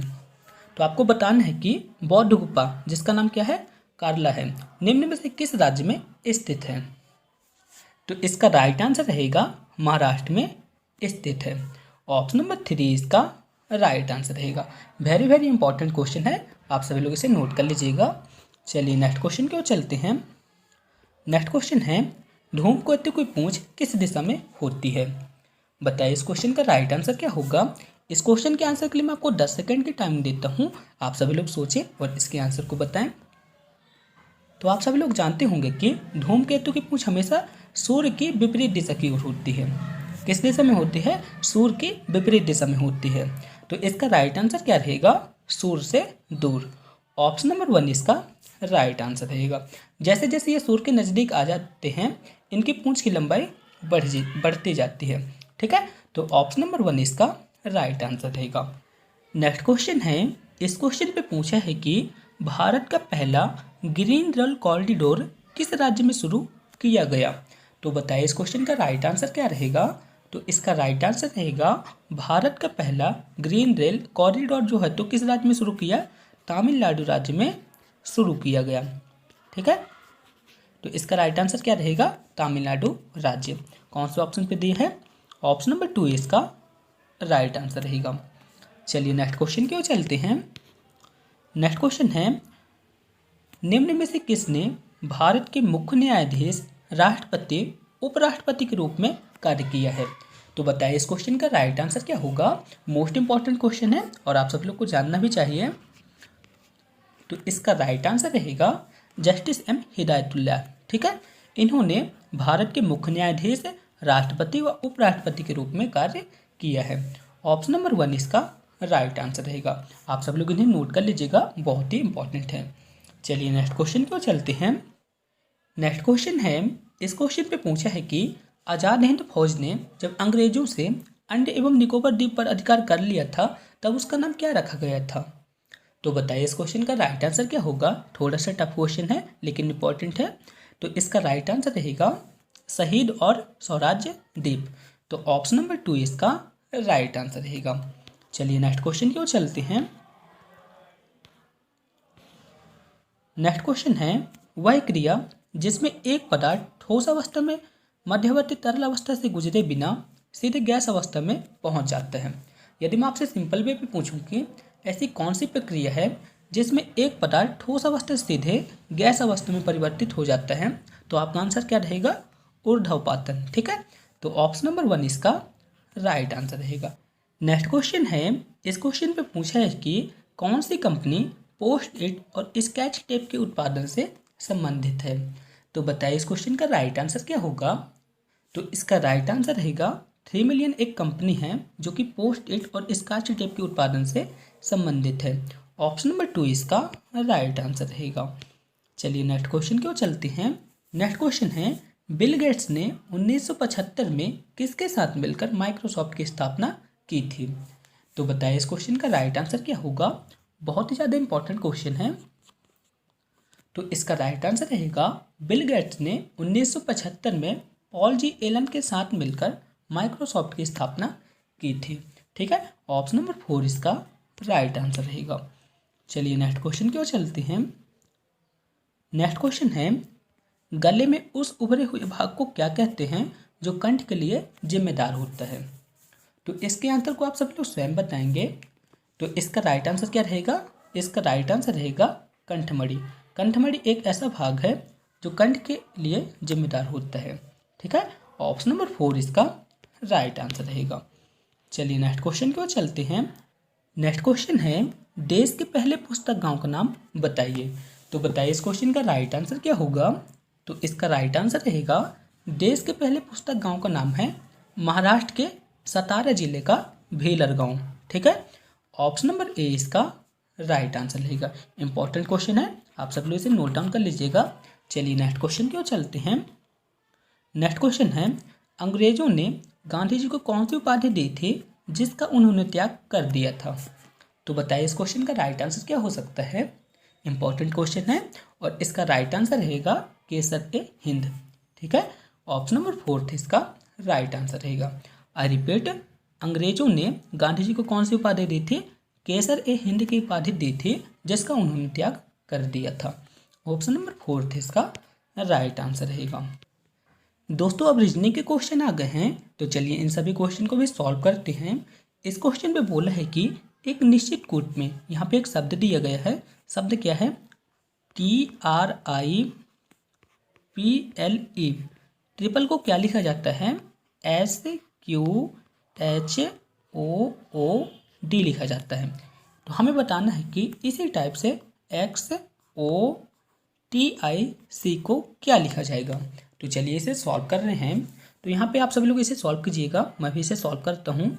जैसे यहाँ पे T लिखा है और यहाँ पे S लिखा है, तो आप सभी लोग थोड़ा सा दिमाग लगाइए। तो यहाँ पे कितने का अंतर हो रहा है, तो यहाँ पे आप सभी लोग देखेंगे तो यहाँ पे -1 का अंतर हो रहा है। ठीक है, T के पहले क्या आता है, S आता है, तो हमने यहाँ पे लिख दिया -1। इसी तरह से R और Q में कितने का अंतर है, -1 का है। I और H में कितने का अंतर है, -1 का। P और O में कितने का अंतर है, -1 का। L और O में कितने का अंतर है, -1 का। और ई और डी में कितने का अंतर हुआ है, -1 का। ठीक है, तो हमें यहाँ से क्या सीक्वेंस मिला, इन सभी अक्षरों में कितने कितने का डिफरेंस है, -1 का है। तो सेम पोजीशन पे जो ये यहाँ पे शब्द लिखा है इसमें भी किसका अंतर होगा, -1 का होगा। तो ई के पहले क्या आता है, ई के पहले आता है डी, इसी तरह से एक्स के पहले क्या आता है, डब्ल्यू आता है। इसी तरह से ओ पे के पहले क्या आता है, ओ के पहले आता है एन। टी के पहले क्या आता है, आप सभी लोग बताएं, टी के पहले आता है एस। और आई के पहले क्या आता है, आई के पहले आता है एच। और सी के पहले क्या आता है, बी। ठीक है, आई होप आप सभी लोग इस क्वेश्चन को अच्छी तरह समझ गए होंगे। तो इसका राइट आंसर क्या रहेगा, DWNSHB। कौन से ऑप्शन पे दिया है, ऑप्शन नंबर 3 इसका राइट आंसर रहेगा। चलिए नेक्स्ट क्वेश्चन की ओर चलते हैं। नेक्स्ट क्वेश्चन है, इस क्वेश्चन में बोला है कि राधा वर्मा की तुलना में दुगनी अच्छे शिल्पकार है तथा ये दोनों मिलकर किसी कार्य को 19 दिनों में समाप्त करती है। तो आपको बताना है कि वर्मा अकेले इस कार्य को कितने दिनों में समाप्त करेगा। तो सबसे पहले क्वेश्चन पे क्या बोला है, राधा वर्मा की तुलना में दुगनी अच्छे शिल्पकार हैं। तो सबसे पहले यहाँ पे यही बता दिया कि राधा जो है, तो राधा की एफिशिएंसी कितनी है, राधा की एफिशिएंसी यहाँ पे बता दिया 2 है। तो वर्मा की कितनी होगी, 1 होगी। क्वेश्चन पे यही बोला ना कि राधा जो है तो वर्मा की तुलना में दुगनी अच्छे शिल्पकार हैं। तो यहाँ से हमें एफिशिएंसी मिल गई, एफिशिएंसी मतलब यहाँ पे कार्य मिल गया। ठीक है, और यहाँ पे क्या बोला है, ये दोनों यदि काम करती हैं, यानी कि राधा और वर्मा ये दोनों मिलकर किसी कार्य को कितने दिन में समाप्त करते हैं, 19 दिनों में समाप्त करते हैं। तो आपको बताना है कि वर्मा के लिए इस कार्य को कितने दिन में समाप्त करेगा। तो चलिए इस क्वेश्चन को भी सॉल्व करते हैं। तो यदि हम यहाँ पे हमें क्या मिल जाए, टोटल वर्क, यानी कि काम, टोटल काम कितना हमें यह मिल जाए, तो हम इसे आसानी से सॉल्व कर सकते हैं। तो टोटल वर्क ज्ञात करने के लिए हम यहाँ पे क्या करेंगे, दोनों की एफिशिएंसी को जोड़ देंगे और इसके साथ मल्टीप्लाई कर देंगे। तो हम यहाँ पे क्या लिखेंगे, टोटल वर्क। टोटल वर्क कितना आ जाएगा, आप सभी लोग बताएं। दोनों की एफिशिएंसी कितनी हो जाएगी, राधा की 2 है और वर्मा की कितनी है, 1 है। तो इन दोनों को आपस में जोड़ेंगे तो कितना आ जाएगा, इन दोनों को आपस में जोड़ेंगे तो 3 आ जाएगा। और टोटल मतलब यहाँ पे कार्य कितना है, 19 है। तो हमने यहाँ पे 19 का मल्टीप्लाई कर दिया। तो यहाँ पे टोटल वर्क कितना आ जाएगा, टोटल वर्क आ जाएगा 3 × 19, यानी कि टोटल वर्क आ गया 57। ठीक है, अब यहाँ पे क्या बोल है, वर्मा अकेले इस कार्य को कितने दिन में समाप्त करेगा। ठीक है, मैंने वर्मा के लिए, वर्मा की एफिशिएंसी कितनी थी, वर्मा की एफिशिएंसी थी 1 और राधा की कितनी थी, राधा की एफिशिएंसी थी 2। क्वेश्चन पे क्या बोल है, वर्मा अकेले इस कार्य को कितने दिन में समाप्त करेगा। तो वर्मा एक दिन में कितना काम करता है, वर्मा एक दिन में 1 काम करता है। तो 57 काम कितने दिन में करेगा, तो हम यहाँ पे लिखेंगे वर्मा जो है तो 57 कार्य कितने दिन में करेगा, 57 कार्य करेगा 57 दिन में। तो कौन सा ऑप्शन सही रहेगा, ऑप्शन नंबर 2 इसका राइट आंसर रहेगा। आई होप आप सभी लोग इस क्वेश्चन को समझ गए होंगे। नेक्स्ट क्वेश्चन है, इस क्वेश्चन पे हमें इस सर्वसम्यता का विस्तार करना है। तो चलिए इस क्वेश्चन को सॉल्व करते हैं। तो आप सभी लोग इस क्वेश्चन को सॉल्व करें और इस क्वेश्चन के आंसर के लिए मैं आपको 10 सेकंड की टाइमिंग देता हूं। आप सभी लोग इसे सॉल्व करें और इसके आंसर को बताएं। आई होप आप सभी लोग इस क्वेश्चन को सॉल्व कर लिए होंगे। लेकिन दोस्तों मैं आपको बता दूं, यहाँ पे जितने ऑप्शन दिए गए हैं ये सभी गलत हैं। तो चलिए इन्हें सॉल्व करते हैं। आपने ये वाली सर्वसम्यता तो सुनी होगी, सॉरी इसे आपने सॉल्व भी किया होगा, a - b की पावर 3। ठीक है, इसका फॉर्मूला क्या रहता है, a की पावर 3 - b की पावर 3 -3ab कोष्टक a - b। ठीक है, ये एक तरह का फॉर्मूला होता है, इसे आपने कई बार यूज भी किया होगा। ठीक है, तो आपको क्या करना है, a की जगह क्या करना है, c का यूज करना है और b की जगह किसका यूज करना है, 3 का यूज करना है। तो यहाँ पे कितना आ जाएगा, हम यहाँ पे मान रख रहे हैं। तो a की जगह क्या करेंगे, c को रख देंगे। तो यहाँ पे कितना आ जाएगा, c³ आ जाएगा। इसी तरह का 3 का क्यूब कितना होगा, 3 का क्यूब हो जाएगा 27। और यहाँ पे कितना आ जाएगा, 3 × c इंटू यहाँ पे कितना आ जाएगा 3 और यहाँ पे आ जाएगा c - 3, इतना आ गया। ठीक है, तो आप सब लोग इसे सॉल्व करिए, आप सब लोग ध्यान से देख लीजिएगा। तो यहाँ पे आ जाएगा c की पावर क्यूब -27 और यहाँ पे आ गया 3 × 3 और यहाँ पे c लिखा था तो हमने यहाँ पे लिख दिया 9c और यहाँ पे कितना आ जाएगा c - 3। तो यहाँ पे कितना आ जाएगा c की पावर क्यूब और यहाँ पे आ गया 27 और यहाँ पे आ गया 9c² और यहाँ पे कितना आ जाएगा, यहाँ पे आ जाएगा -27 और यहाँ पे प्लस माइनस है तो माइनस माइनस प्लस हो जाएंगे, तो यहाँ पे कितना आ जाएगा 27C। ठीक है, ये जो है तो इसका करेक्ट आंसर रहेगा। उम्मीद करता हूँ आप सभी लोग इसे समझ गए होंगे। नेक्स्ट क्वेश्चन है, एक समबाहुभुज के भुजाओं की संख्या ज्ञात कीजिए यदि प्रत्येक बाह्य कोण कितना है, 72 अंश का है। तो चलिए इसे सॉल्व कर रहे हैं। यहाँ पे क्या बोला, समबाहुभुज कि हमें क्या करना है, भुजाओं की संख्या ज्ञात करना है। तो हमने मान लिया कि भुजाओं की संख्या कितनी है, n। तो इसके लिए एक फॉर्मूला रहता है, फॉर्मूला क्या रहेगा, 360 माइनस कोण। तो यहाँ पे कोण कितना है, कोण है 72 अंश का, तो हम यहाँ पे लिखेंगे 360 अंश बटे 72 अंश। यदि हम 360 में 72 का भाग दे देते हैं तो कितना आ जाएगा, 5 आ जाएगा। तो भुजाओं की संख्या कितनी आ जाएगी, भुजाओं की संख्या आ जाएगी 5। ऑप्शन नंबर 3 इसका राइट आंसर रहेगा। चलिए नेक्स्ट क्वेश्चन की ओर चलते हैं। नेक्स्ट क्वेश्चन है, दादाजी की आयु उनके पोते की आयु से 5 गुना अधिक है।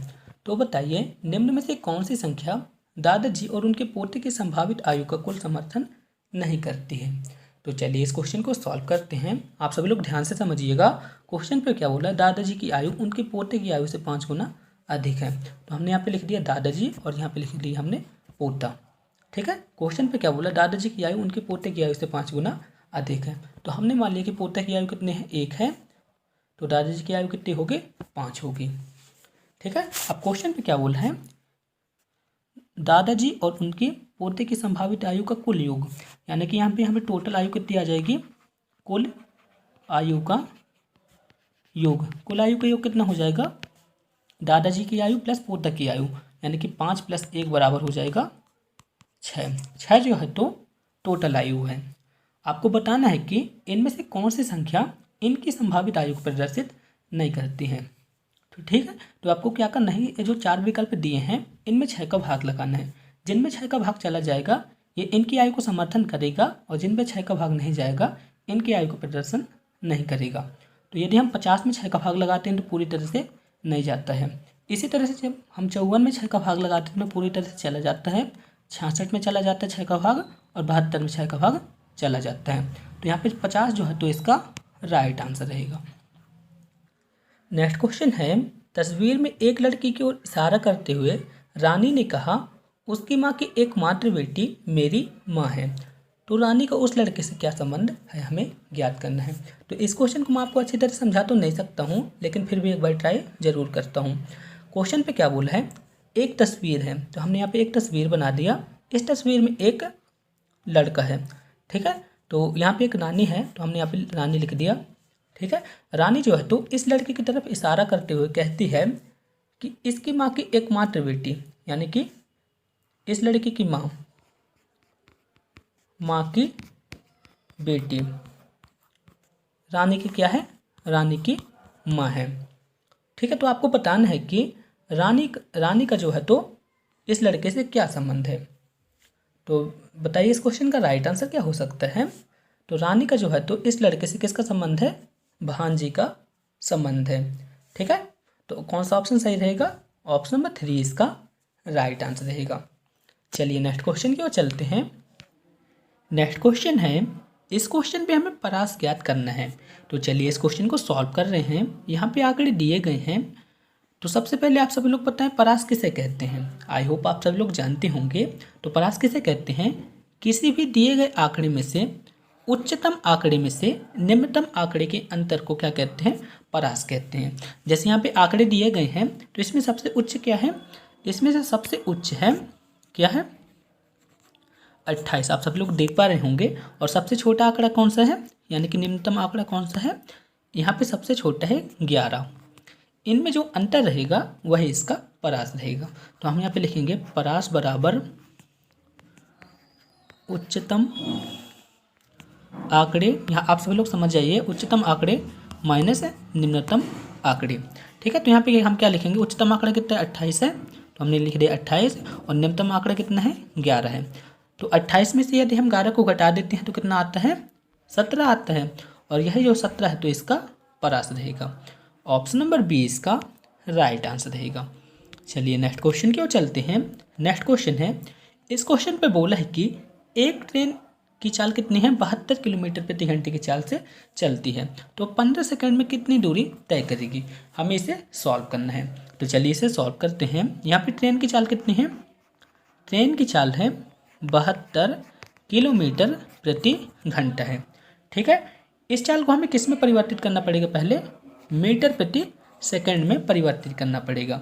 तो मीटर प्रति सेकंड में परिवर्तित करने के लिए क्या करेंगे, तो हम यहाँ पे लिखेंगे चाल बराबर, यदि हमें किस में परिवर्तित करना है, मीटर प्रति सेकंड में, तो क्या करेंगे 5/18 का गुणा करा देंगे। ठीक है, 5/18 का गुणा करा देंगे तो ये किस में परिवर्तित हो जाएगा, मीटर प्रति सेकंड पे। तो हम यहाँ पे लिखेंगे 18 × 18, 18 चौक 72। ठीक है, 4 और 5 का आपस में गुणा हो जाएगा तो कितना आ जाएगा, तो 4 और 5 का आपस में गुणा हो जाएगा तो यहाँ पे आ जाएगा 20 मीटर प्रति सेकंड। ये क्या आ गया, ट्रेन की चाल। ठीक है, तो यहाँ से हमें क्या पता चल रहा है कि 1 सेकंड में कितनी दूरी ट्रेन तय करती है, 1 सेकंड में जो ट्रेन है 20 मीटर दूरी तय करती है। 1 सेकंड में ट्रेन कितनी दूरी तय करती है, 20 मीटर। तो आपको बताना है कि 15 सेकंड में कितनी दूरी तय करेगी, तो हम यहाँ पे लिखेंगे 15 सेकंड। 15 सेकंड में कितनी दूरी तय करेगी, 20 × 15 मीटर, यानी कि कितना करेगा 20 और 15 का आपस में गुणा करा देंगे तो कितना आ जाएगा, 20 और 15 का आपस में गुणा करा देंगे तो यहाँ पे आ जाएगा 300 मीटर। कौन सा ऑप्शन पे दिया है, ऑप्शन नंबर 20 का राइट आंसर रहेगा। आई होप आप सभी लोग इस क्वेश्चन को अच्छी तरह समझ गए होंगे। यदि आपको इस क्वेश्चन पे ज़्यादा सा भी डाउट है तो आप हमें कमेंट बॉक्स में कमेंट कर सकते हैं। चलिए नेक्स्ट क्वेश्चन की ओर चलते हैं। नेक्स्ट क्वेश्चन है, दुर्लभ गैसों में सर्वाधिक प्रचुर है। आपको बताना है कि इन सभी 4 ऑप्शन पे 4 गैसों के नाम दिए गए हैं, तो इनमें बताना है कि सबसे ज़्यादा गैस कौन सी पाई जाती है। तो आप सब लोग देखेंगे कि वायुमंडल में हीलियम, नियॉन तथा आर्गन जो है तो बहुत कम मात्रा में पाई जाती है, लेकिन नाइट्रोजन जो है तो सर्वाधिक मात्रा में पाई जाती है। कितनी पाई जाती है, 78% पाई जाती है। तो ऑप्शन नंबर 4 इसका राइट आंसर रहेगा।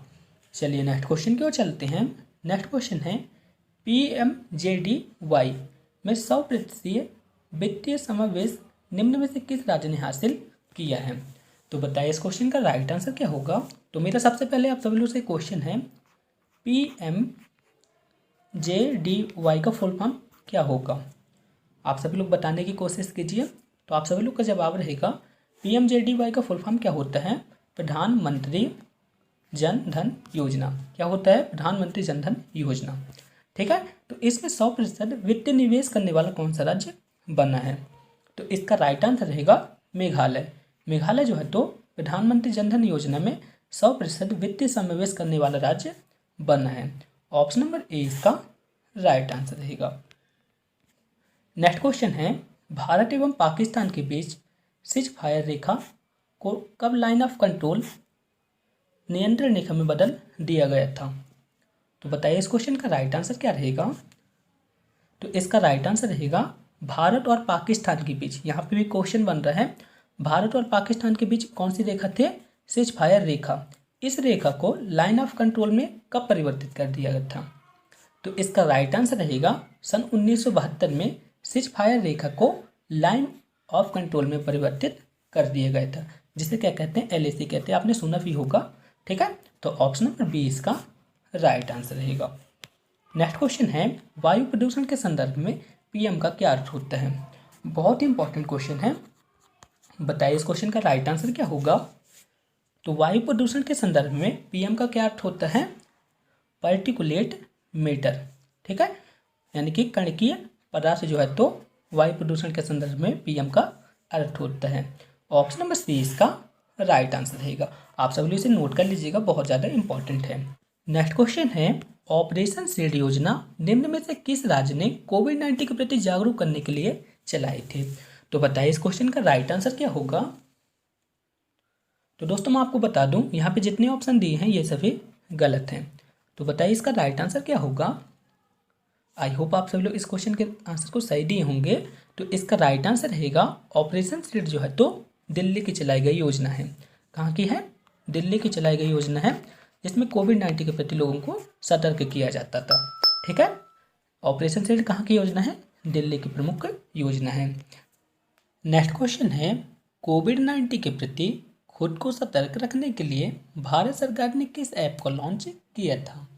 तो बताइए इस क्वेश्चन का राइट आंसर क्या होगा। वैसे तो इस क्वेश्चन का आंसर बताने की मेरे को कोई ज़रूरत नहीं है। आप सभी लोग जानते होंगे कि कोविड-19 के प्रति खुद को सतर्क करने के लिए भारत सरकार ने आरोग्य सेतु नामक ऐप को लॉन्च किया था। ठीक है, तो ऑप्शन नंबर 20 का राइट आंसर रहेगा। मुझे पूरी उम्मीद है आप सभी लोग इस क्वेश्चन के आंसर को सही दिए होंगे। ऑप्शन नंबर 20 का राइट आंसर रहेगा। क्वेश्चन नंबर 1 है, इस क्वेश्चन पे पूछा गया है कि जीसस क्राइस्ट की सबसे बड़ी मूर्ति किस देश में स्थित है? तो बताइए इस क्वेश्चन का राइट आंसर क्या होगा। इस क्वेश्चन के आंसर के लिए मैं आपको 5 सेकंड की टाइमिंग देता हूं। आप सभी लोग सोचें और इसके आंसर को बताएं। यदि आपने सोचा ऑप्शन नंबर 1 ब्राजील, तो आपका आंसर करेक्ट रहेगा। जीसस क्राइस्ट की सबसे बड़ी मूर्ति जो है तो ब्राजील देश में स्थित है। ब्राजील में कहाँ स्थित है? रियो डी जेनेरो पे स्थित है। ऑप्शन नंबर 1 इसका राइट आंसर रहेगा। चलिए नेक्स्ट क्वेश्चन को चलते हैं। नेक्स्ट क्वेश्चन है, इस क्वेश्चन को आप सब लोग ध्यान से पढ़िएगा। इस क्वेश्चन पर क्या बोला है? संख्याओं एवं अलग अलग चौड़ाई की समांतर रेखाओं के रूप में रहने वाले यंत्र के पाठनी कोड को क्या कहा जाता है? तो बताइए इस क्वेश्चन का राइट आंसर क्या होगा। बहुत ही इजी क्वेश्चन है। आई होप आप सभी लोग इस क्वेश्चन के आंसर को सही दिए होंगे। तो इसका राइट आंसर रहेगा बारकोड कहा जाता है। ऑप्शन नंबर 3 इसका राइट आंसर रहेगा। आई रिपीट, संख्याओं एवं अलग अलग चौड़ाई की समांतर रेखाओं के रूप में रहने वाले यंत्र के पाठनी कोड को बारकोड कहा जाता है। ऑप्शन नंबर 3 इसका राइट आंसर रहेगा। चलिए नेक्स्ट क्वेश्चन की ओर चलते हैं। नेक्स्ट क्वेश्चन है, इस क्वेश्चन पे पूछा गया है कि निम्न में से कौन सी नदी तिब्बत से निकलती है? तो बताइए इस क्वेश्चन का राइट आंसर क्या होगा। बहुत ही इजी क्वेश्चन है। आई होप आप सभी लोग इस क्वेश्चन के आंसर को सही देंगे। तो इसका राइट आंसर रहेगा ब्रह्मपुत्र नदी जो है तो तिब्बत से निकलती है। ऑप्शन नंबर 3 इसका राइट आंसर रहेगा। चलिए नेक्स्ट क्वेश्चन की ओर चलते हैं। नेक्स्ट क्वेश्चन जो कि बहुत ज़्यादा इंपॉर्टेंट है। इस क्वेश्चन पे पूछा गया है कि 7 वर्षों में US ओपन में एकल मैच जीतने वाले पहले भारतीय कौन बने हैं? तो बताइए इस क्वेश्चन का राइट आंसर क्या होगा। तो इसका राइट आंसर रहेगा 7 वर्षों में US ओपन में एकल मैच जीतने वाले पहले भारतीय बने हैं सुमित नागल, यानी कि ऑप्शन नंबर 20 का राइट आंसर रहेगा। इंपॉर्टेंट क्वेश्चन है, आप सभी लोग इसे नोट कर लीजिएगा। चलिए नेक्स्ट क्वेश्चन की ओर चलते हैं। नेक्स्ट क्वेश्चन है, विशाल उत्तरी मैदान में किस प्रकार की मिट्टी पाई जाती है? तो बताइए इस क्वेश्चन का राइट आंसर क्या होगा और इसके आंसर को आप सभी लोग स्वयं बताएंगे। तो इसका राइट आंसर रहेगा विशाल उत्तरी मैदान में हमेशा किस टाइप की मिट्टी पाई जाती है? जलोढ़ मिट्टी पाई जाती है, क्योंकि वहाँ पे कौन कौन सी नदियाँ निकलती है? गंगा एवं जमुना नदी निकलती है, इसलिए वहाँ पे जलोढ़ मिट्टी पाई जाती है। ठीक है, तो ऑप्शन नंबर 1 इसका राइट आंसर रहेगा। चलिए नेक्स्ट क्वेश्चन की ओर चलते हैं। नेक्स्ट क्वेश्चन है, भारत में किस दिन संविधान दिवस मनाया जाता है? तो बताइए इस क्वेश्चन का राइट आंसर क्या होगा। बहुत ईजी क्वेश्चन है और इसका राइट आंसर रहेगा भारत में संविधान दिवस कब मनाया जाता है? 26 नवंबर को मनाया जाता है। ऑप्शन नंबर 1 इसका राइट आंसर रहेगा। दोस्तों आप सभी लोग से एक छोटा सा क्वेश्चन है। आप सभी लोग बताएंगे कि संविधान सभा के स्थायी अध्यक्ष कौन थे? इसका आंसर आप हमें कमेंट बॉक्स में लिख के बताएंगे। चलिए नेक्स्ट क्वेश्चन की ओर चलते हैं। नेक्स्ट क्वेश्चन है, उस खगोलीय पिंड को क्या कहते हैं जिसमें बर्फ और धूल का एक केंद्रक होता है? तो बताइए इस क्वेश्चन का राइट आंसर क्या हो सकता है। इस क्वेश्चन के लिए मैं आपको 5 सेकंड की टाइम देता हूँ। आप सभी लोग सोचें और इसके आंसर को बताएं। तो इसका राइट आंसर रहेगा, क्या कहते हैं उसको? धूमकेतु कहते हैं। तो ऑप्शन नंबर 3 इसका राइट आंसर रहेगा। आई रिपीट, धूमकेतु एक ऐसा खगोलीय पिंड है जिसमें बर्फ और धूल का एक केंद्रक होता है। ऑप्शन नंबर 3 इसका राइट आंसर रहेगा। चलिए नेक्स्ट क्वेश्चन की ओर चलते हैं। नेक्स्ट क्वेश्चन है जो कि बहुत ही जनरल क्वेश्चन है। इस क्वेश्चन पे पूछा गया है कि मकड़ी में आँखों के कितने जोड़े होते हैं? तो बताइए इस क्वेश्चन का राइट आंसर क्या होगा। बहुत ही ईजी क्वेश्चन है लेकिन थोड़ा सा कंफ्यूज करने वाला है। तो इसका राइट आंसर रहेगा मकड़ी में आँखों के कितने जोड़े होते हैं? मकड़ी में आँखों के 4 जोड़े होते हैं। आप सभी लोग ध्यान रखिएगा, कितने जोड़े होते हैं? हमेशा 4 जोड़े होते हैं। ठीक है, तो ऑप्शन नंबर कौन सा सही रहेगा? ऑप्शन नंबर डी इसका राइट आंसर रहेगा। चलिए नेक्स्ट क्वेश्चन की ओर चलते हैं। नेक्स्ट क्वेश्चन है, इस क्वेश्चन पे पूछा गया है कि भारत की पहली महिला कार्डियोलॉजिस्ट कौन थे जिनका हाल ही में कोविड-19 के कारण निधन हो गया है? तो बताइए इस क्वेश्चन का राइट आंसर क्या होगा। दोस्तों यहाँ पे दो क्वेश्चन बन रहे हैं। यदि इस क्वेश्चन पे पूछ लेता मैं कि भारत की पहली महिला कार्डियोलॉजिस्ट कौन थी, तो आप सभी लोग का जवाब क्या रहता है, आप सभी लोग सोचें और इसके आंसर को बताएं। यदि आपने सोचा option number B doctor Padmavati, तो आपका आंसर करेक्ट रहेगा। डॉक्टर पद्मावती भारत की पहली महिला कार्डियोलॉजिस्ट थी जिनका हाल ही में कोविड-19 के कारण निधन हो चुका है। ठीक है, तो ऑप्शन नंबर बी इसका राइट आंसर रहेगा। चलिए नेक्स्ट क्वेश्चन की ओर चलते हैं। नेक्स्ट क्वेश्चन है, इस क्वेश्चन पे पूछा गया है कि क्रिकेट ड्रोन पुस्तक निम्नलिखित में से किस भारतीय क्रिकेट कोच के बारे में लिखी गई है? तो बताइए इस क्वेश्चन का राइट आंसर क्या होगा। बहुत इंपॉर्टेंट क्वेश्चन है और इसका राइट आंसर रहेगा क्रिकेट ड्रोन पुस्तक निम्नलिखित में से किस भारतीय क्रिकेट कोच के बारे में लिखी गई है? तो इसका राइट आंसर रहेगा वासुदेव जगन्नाथ परांजपे, इनके बारे में लिखी गई है। तो ऑप्शन नंबर डी इसका राइट आंसर रहेगा। चलिए नेक्स्ट क्वेश्चन की ओर चलते हैं। नेक्स्ट क्वेश्चन है, इस क्वेश्चन पे पूछा गया है कि निम्न में से किस मुख्यमंत्री ने मुख्यमंत्री के रूप में सबसे लंबे समय तक कार्य किया है? तो बताइए इस क्वेश्चन का राइट आंसर क्या होगा। इस क्वेश्चन के आंसर के लिए मैं आपको 5 सेकंड की टाइमिंग देता हूं, आप सभी लोग सोचें और इसका आंसर बताएं।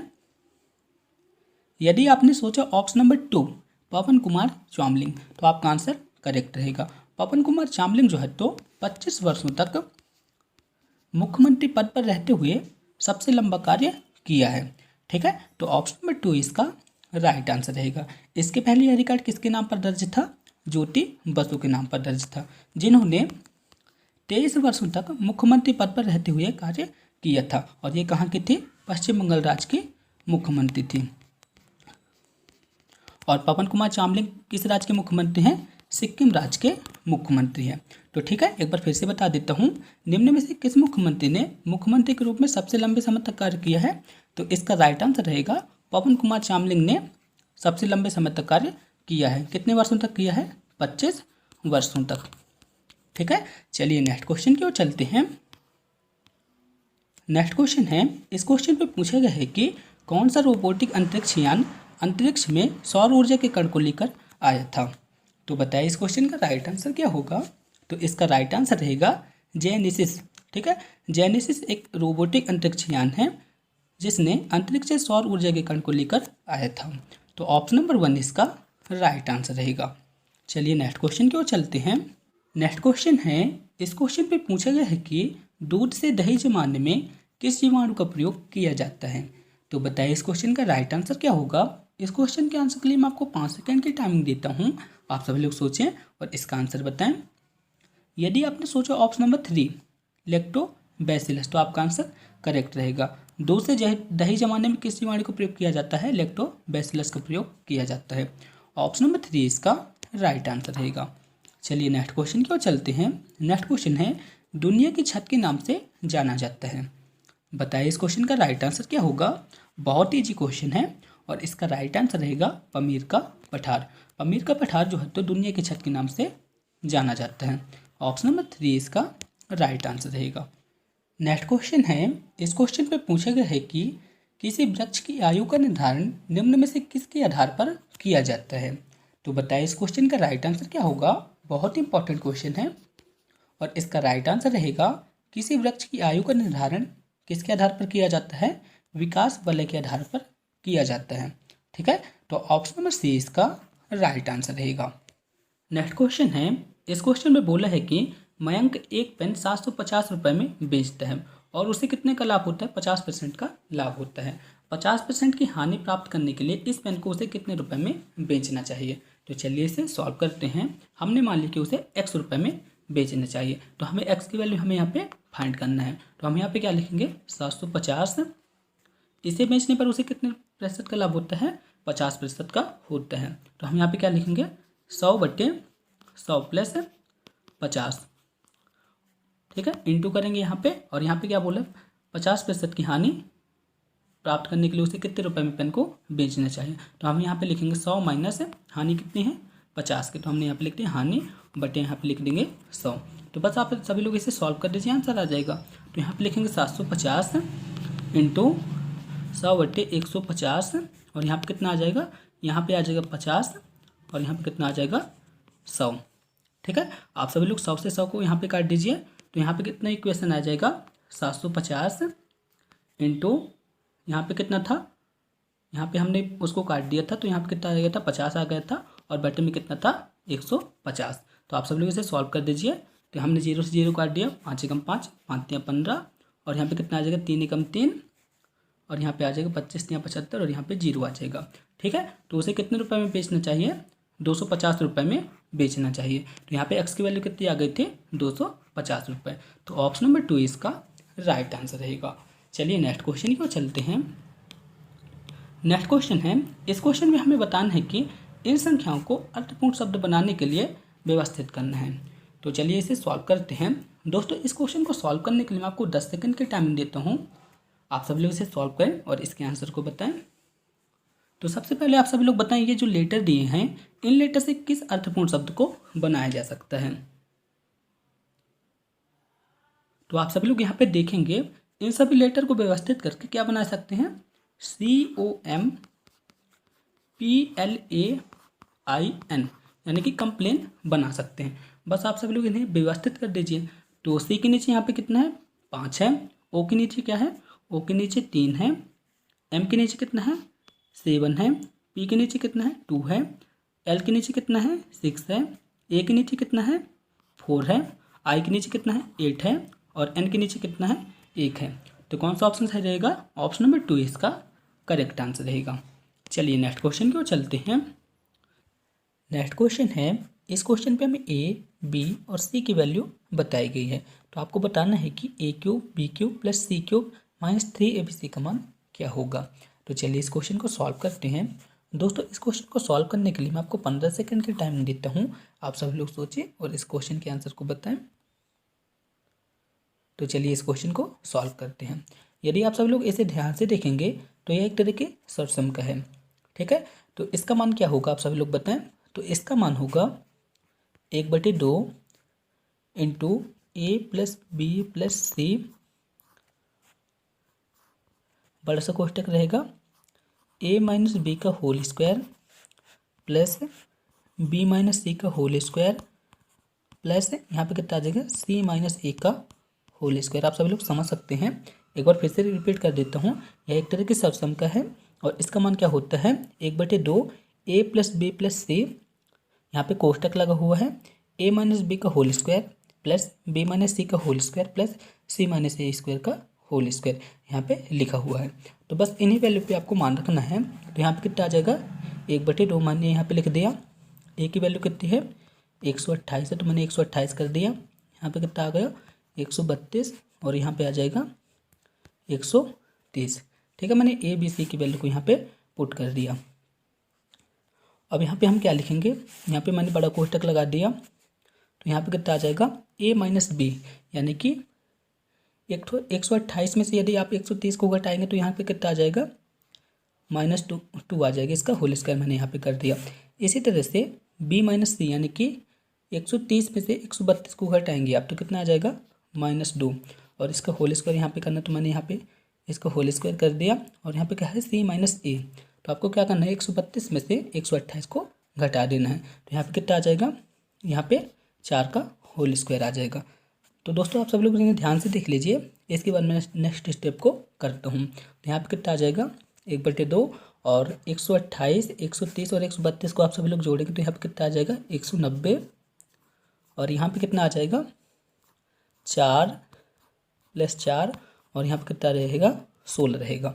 ठीक है, तो मैं इसे यहाँ पे सॉल्व कर देता हूँ। तो यहाँ पे 190 आ जाएगा, सॉरी 390 आ जाएगा और यहाँ पे कितना है, यहाँ पे आ जाएगा 24 और यहाँ पे रहेगा 1/2। तो मैं यहाँ पे काट रहा हूँ तो 2 एकम 2 हो गया और यहाँ पे कितना आ गया 12 आ गया।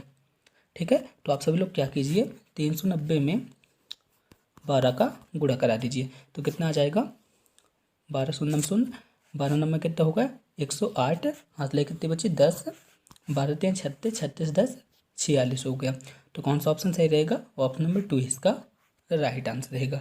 उम्मीद करता हूँ आप सभी लोग समझ गए होंगे। चलिए नेक्स्ट क्वेश्चन की ओर चलते हैं।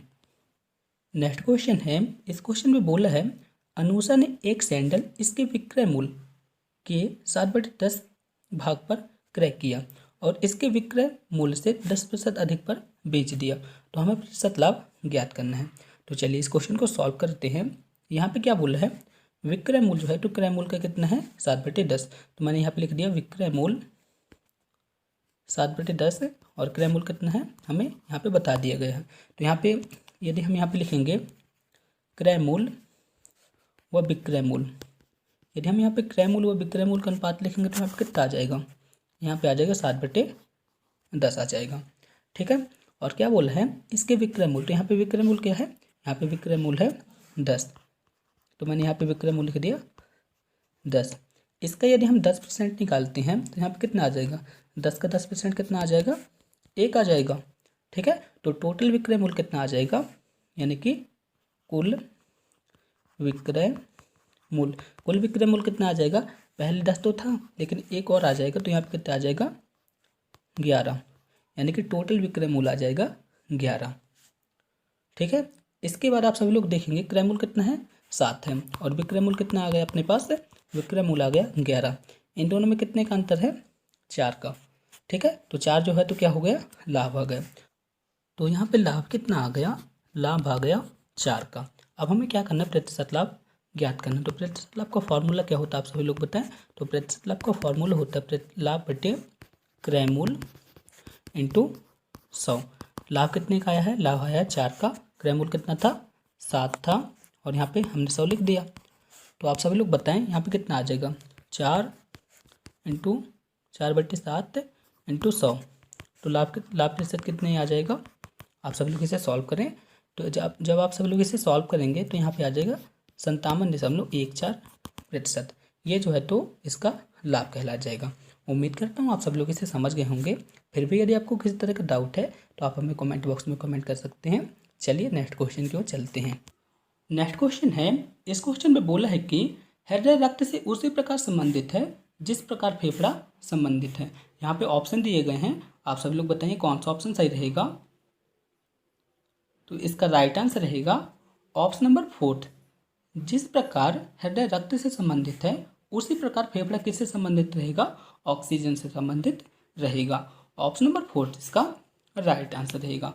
चलिए नेक्स्ट क्वेश्चन की ओर चलते हैं।